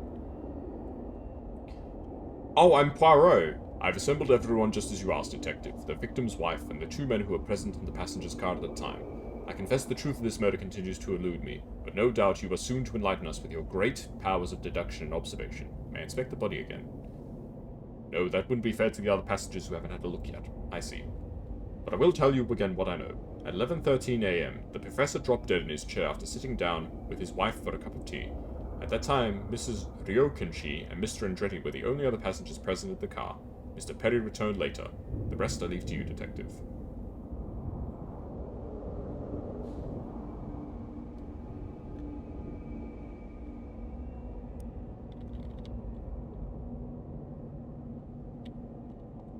Niccolo Andretti, a businessman. The businessman Andretti adjusts his cufflinks. I told you I never even heard of this man. I know of Bergerworth College, of course. It's an excellent institution, but I didn't know he was a professor there. Now come on, let us not delay our journey further. I'm traveling with 19 suitcases of exotic rubber to make new and exciting wheels at the factory. Detective mode. You observe closely to see what you can deduce. Exotic rubber, eh? No doubt from the jungles of Almodovar, whose local brand of nicotine I smell in its color. Of course. The rubber plants of Almodovar don't just yield material for the bouncing tires, but odorless poison, lethal when drunk in hot tea. But why would this man abet the murder of a stranger? I suspect the answer lies in the resume on the table and the name it printed on it. Martin Perry. Yume Ryokenshi, the victim's wife. The widow Ryokenshi dabs her eyes with a handkerchief embroidered with the words, mourning rags and wipes. A moment's privacy, please, Detective. I had nothing to do with my husband's death, and no reason to want him gone. He was a kind man and not a rich one. Everything he made he spent on roulette tables. He owned over 700 of them. That's the largest collection in the world. We are traveling to Yorba Linda, so the mayor could give my husband the key to the city, but that won't happen now. Detective mode. You deduce you should make some observations. Sometimes the simplest answer is the electron. She says she had no reason to wish her husband dead, but the chemical stained in her cuticles and the fingertips on her window above, which she opened to dispose of the murder weapon. Tell if the tale mock truly. But as the nose reveals even more, observes the zigzag pattern of the medical cleft below the nostrils. It is called Petri's Fehltung, and it's a rare genetic condition she shares with Martin Perry, her son. The young man is absent-mindedly but methodically disassembling and reassembling a fountain pen. It's as I said, yes, the man was a professor of mine at Bergerworth College, and yes, he gave me a C and D. But that's no reason to kill a man, wouldn't you agree? Besides, at the time of his death, I was in the laboratory, trying to figure out all the bits and pieces to do. The perfect alibi, wouldn't you agree? Detective mode. He's right, a mere C and D are no reason to kill one's professor. It is that the whole story. Observe how the boy tinkers with the fountain pen in the train lavatory. He fancies himself a mechanic, but he wouldn't get foot in the door of that profession if his C and D stood for car dance. Nobody would be able to hire him unless the professor who ordered those ignominious grades died. In that event, every grade he ever gave would be void, and this young man could take a plum job in car manufacture and start earning the big bucks. Yes, Detective. I've solved the murder. It was never in doubt, Detective. Now tell us all what happened. The victim was poisoned by Niccolo Andretti. What cretino? Please, all will become clear. With exotic poison from the Almodovar rubber tree. To avoid Martin Perry's car dance grade so he could make tires for Mr. Andretti.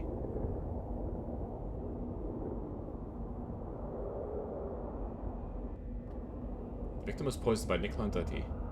With exotic poison from Alpha Rabbitry to avoid Mountain Pay's car dance grade so you can make tires. Oh no, you're a donkey. I'd give that an F for funny stuff. Careful now, don't be a fool. You were gifted with great powers. Great powers of deduction observation, now use them. Alright. Yeah, he was poisoned.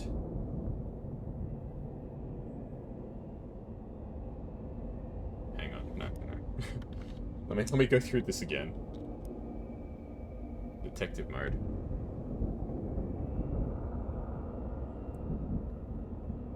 The chemical stain on her cuticles and the fingerprints on the window, she are both to deserve the murder. So it was... So he was poisoned by her for some reason. Okay, let's have another go. Poisoned by Yume. With the exotic poison. To void the car dance grades. Young Martin Perry dreams of working on cars, and his fresh ideas excite Mr. Andretti, who runs a tire factory. But Master Perry's professor has effectively blacklisted him as a car dance, unemployable. What to do? Kill the professor, of course, and void that odious grade. Here, the plot becomes most wretched. This is literally like a Poirot episode. I love it. Master Perry's mother, Yume Ryokinshi, marries the professor and arranges for him to be present on the very same train as Mr. Perry and Mr. Andretti, who supplies an undetectable poison administered by Miss Ryokinshi. Et voila. No more professor, no more car dance. But there is one more thing our three conspirators did not count on. Me. Pause for an applause. I am not ashamed. Any parent would do the same. As would any manager seeking new talent with interesting ideas about tires. If you call someone a car dance, you're branding them for life, and you're responsible for anything that happens next. How awful, the three of them in it together. Tell me what, detective, at the next stop they can all get out and take the bus. A sick business. Quite so, but what a wonderful feeling. I think to be possessed with great gifts, great powers of deduction and observation. And to use them, here's another gift. That is, call it a reward. Okay, take the ring. Nice ring, isn't it? Look what rewards accrue to the powerful. Look at how the world reveals itself at your touch. I must take my leave. Wait, that wasn't it? Huh?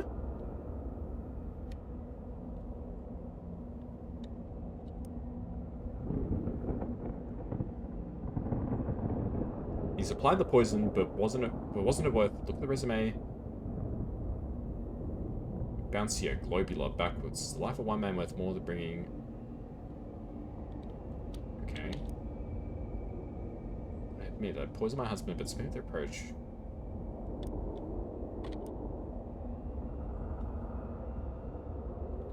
Wait.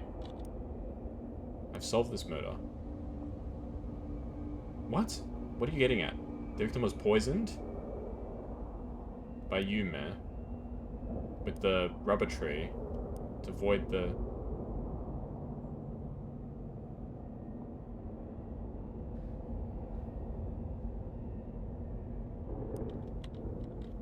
Wait, what do I have to do with the ring?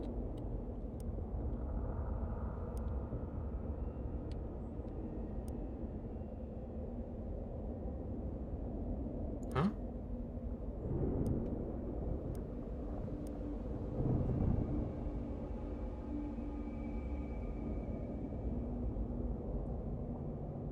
You're a fool, I gave you great powers of deduction and observation. I gave you the power to bend back the skin of the world and sniff up its insides. How dare you waste it? You really want to live in a world without this power? You really want to live in the dark? Yes. You're a fool. And I wouldn't unsully that ring on the finger of a fool. Give it back now. You don't deserve. I am cursing you. Ah, there we go. Okay, we had to do it like 3 times for some reason.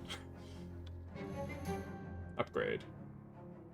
So did I effectively try to bribe you into not destroying it? That's a little disconcerting. Look at the key that once harbored its shadowy magic. It shimmers in the light. You check your fingers and pockets. No mysterious owl ring. You're reminded of the great figures of history who wielded incredible power and chose to give it up. You can't think of anyone specifically, but it's interesting to consider. Who's someone famous who gave up great power? He's not famous, but my dad never eats more than he needs at the buffet. I don't remember where I heard this, but there's a rumor that Anne Boleyn had access to a tank, but chose not to use it. No need, she said. Anyone else had a tank? Walt Whitman. Interesting.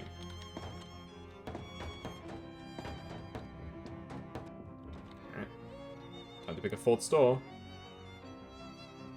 First round is Rodkin's Fine Jewelry, a jewelry store at Punkwood Street. Bakery. Let's go to the jewelry store. It's late. We'll start up the next chapter, then I think we'll call it for the night. Oh, I am now a child. October 20th, 1902. Star is the property of Margaret, age 9. All others have got to keep out under the penalty of law. Dear Diary, yesterday our dog Daisy died.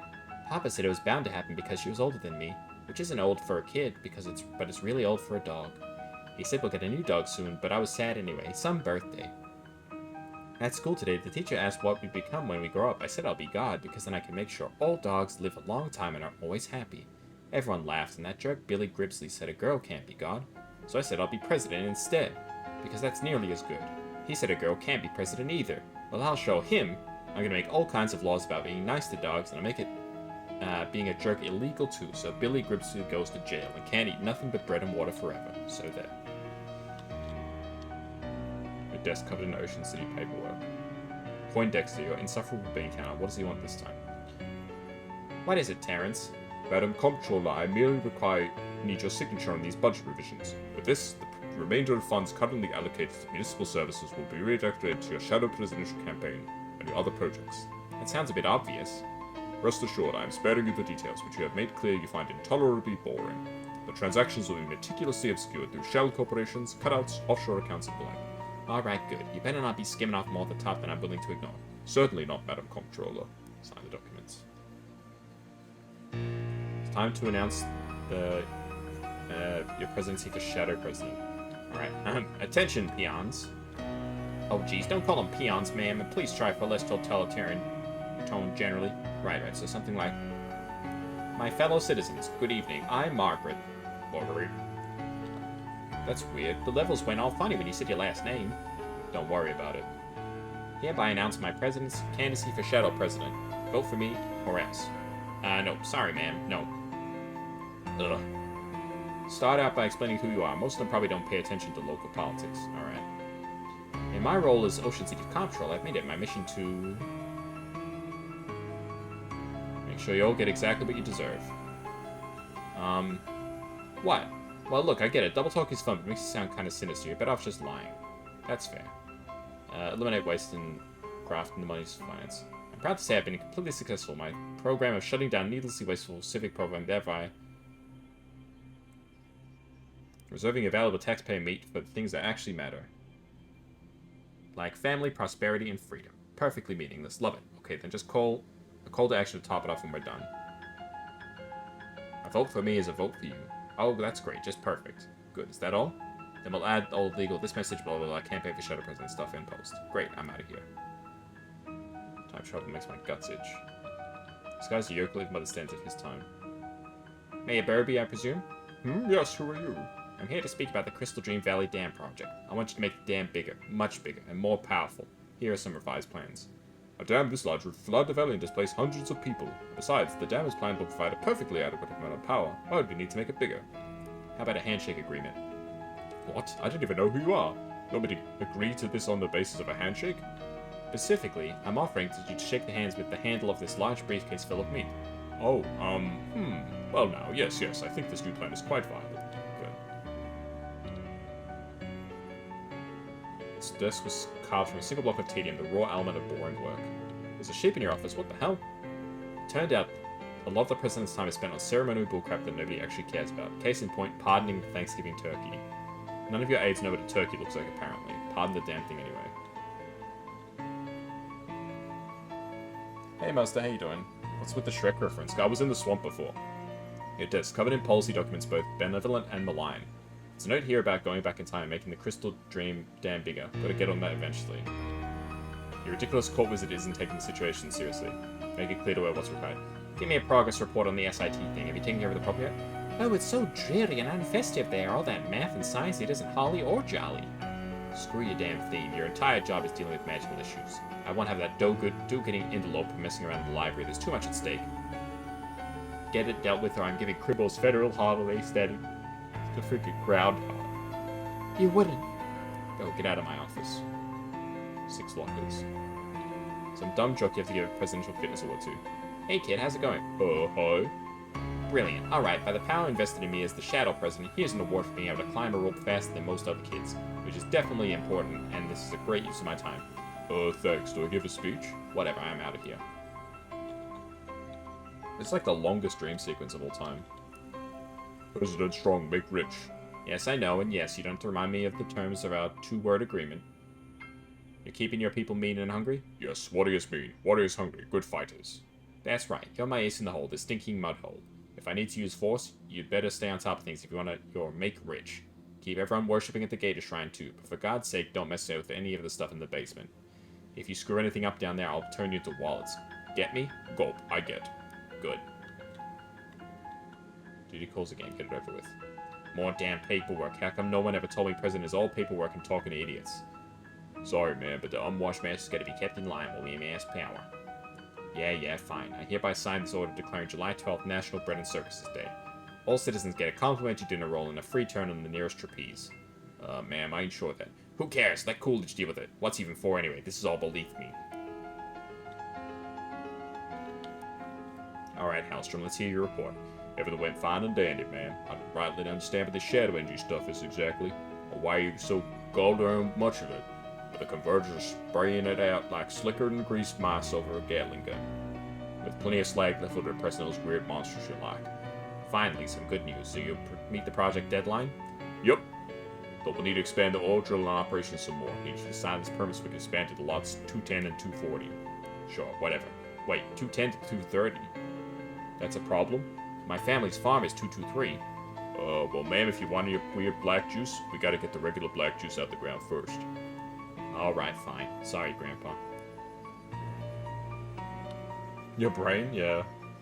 So this is the Shadow President, I guess, who's, I guess, is the villain of the game. And we're dreaming that we're them somehow. Who knows?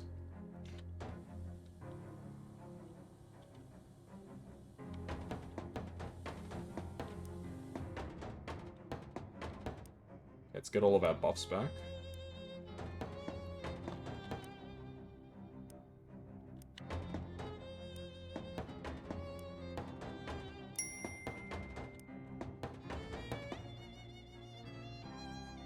We're getting a bunch of buffs just for existing. We got a signal from Signal. Wait. We got a signal from Sickle. You know the farming tool thing? It's over in Gray County somewhere. Mostly nothing but farms there, but there's a store that's been open since forever. The owner's name is Jasper. He knows Marty. He'll probably help you out. Here's our map. Jasper's Feed and Tack. This is a diner place, man. It literally has a map of the county right in the middle of it. Oh, I'm just impressed you found a way to give me an actual map, but also give me a thing that isn't a map. Head on out. Oops. Message? Dante? Yes. Hey, this is Benny One Tongue speaking. What happened to Don Toblerone? Sore throat, you Kazuya? That's me. Okay, here's the deal. We left a bunch of stuff in your nightstand. There's some books we need cooked, some documents we need forged, and some evidence we need doctored. Once you're done with all that, dump them in the sewer grate outside the antique store, and the boys will handle it from there. Got it. Nice talking to you, Benny. Nice talking to you, Benny. I mean that. Sure thing.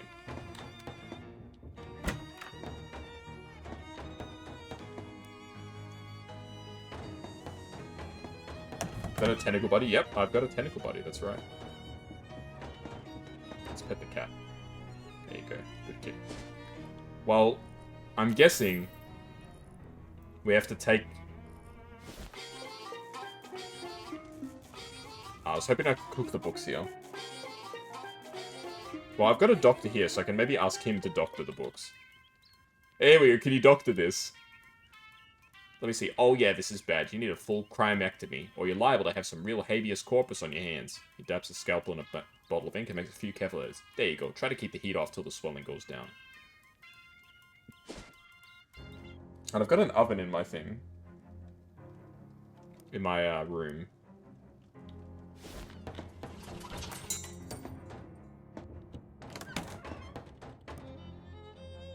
Cooking. Can I cook the books? Yes, cook the books. There we go, the mob books have been totally cooked. Unforged mob documents. So I need to probably take that... It says forged, so maybe if I take it to a forge or something? Or like an anvil, maybe? There were anvils in the Other place. Thanks again for the rescue, Kazuya. I'd have been a corned beef hash with a side of eggs here and shut up. Oh, it was nothing, Charles. I basically just followed your wrenches. Here's your wrenches back, by the way. Nice. Knew these babies would come in handy for something someday. Don't you use them for, like, wrenching? Well, the 7/8, yeah. The 255 to 256, not so much. Gotcha. Anything I can help you with? Nothing right now.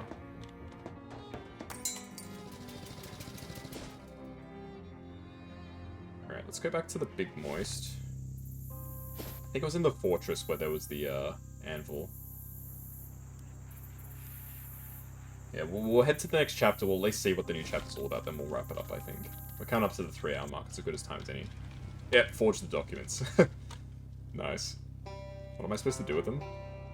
Drop them into the sewer in front of the antique store. Alright.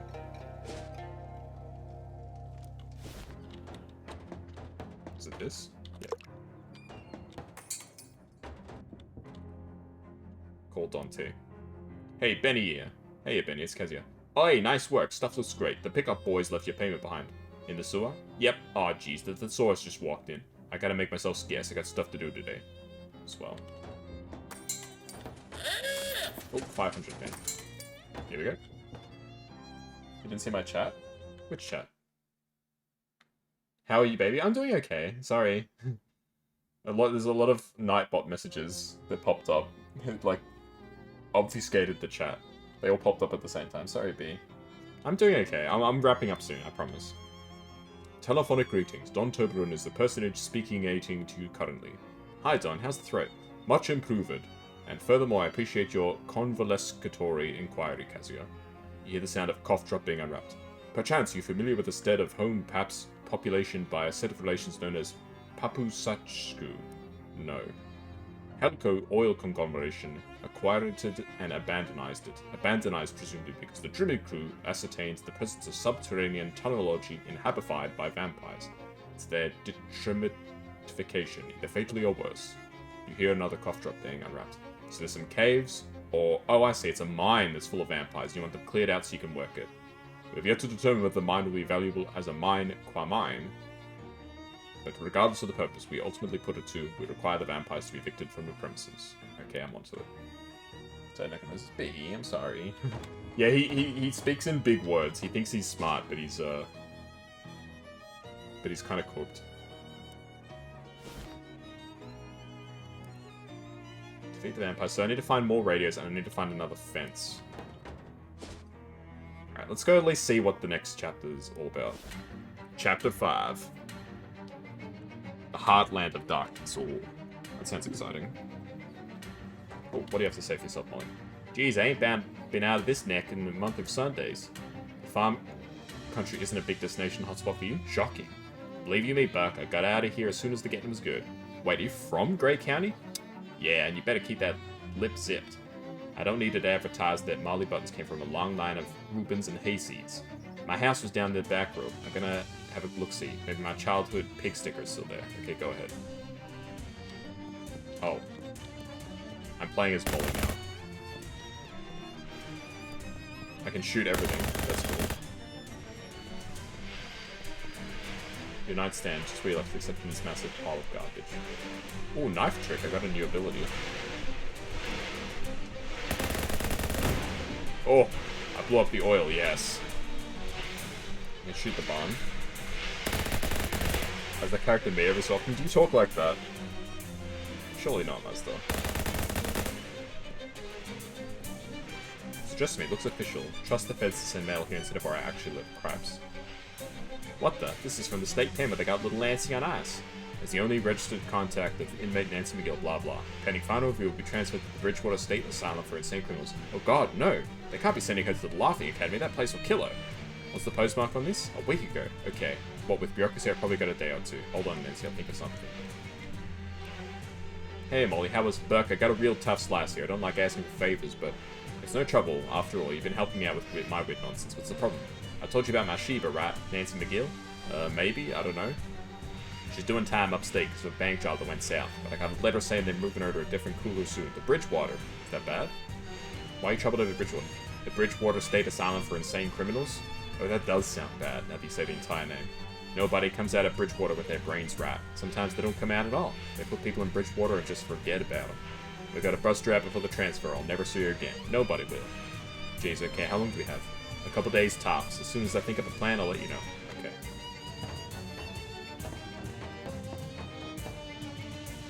Offline, you're different. I'm sure you don't go too crazy with the funny words. Alright, I think we'll probably leave it there. Is this an actual shop? No. I can't actually shop here. What's this car? What did it say? Who knew Ford made a Model T limousine? Okay, so I've got a couple of locations. Because it has 0 Grey County locations. Oh, the burger place is all shut down. Amazing. Okay, what's on my actual to-do list? Defeat the vampires.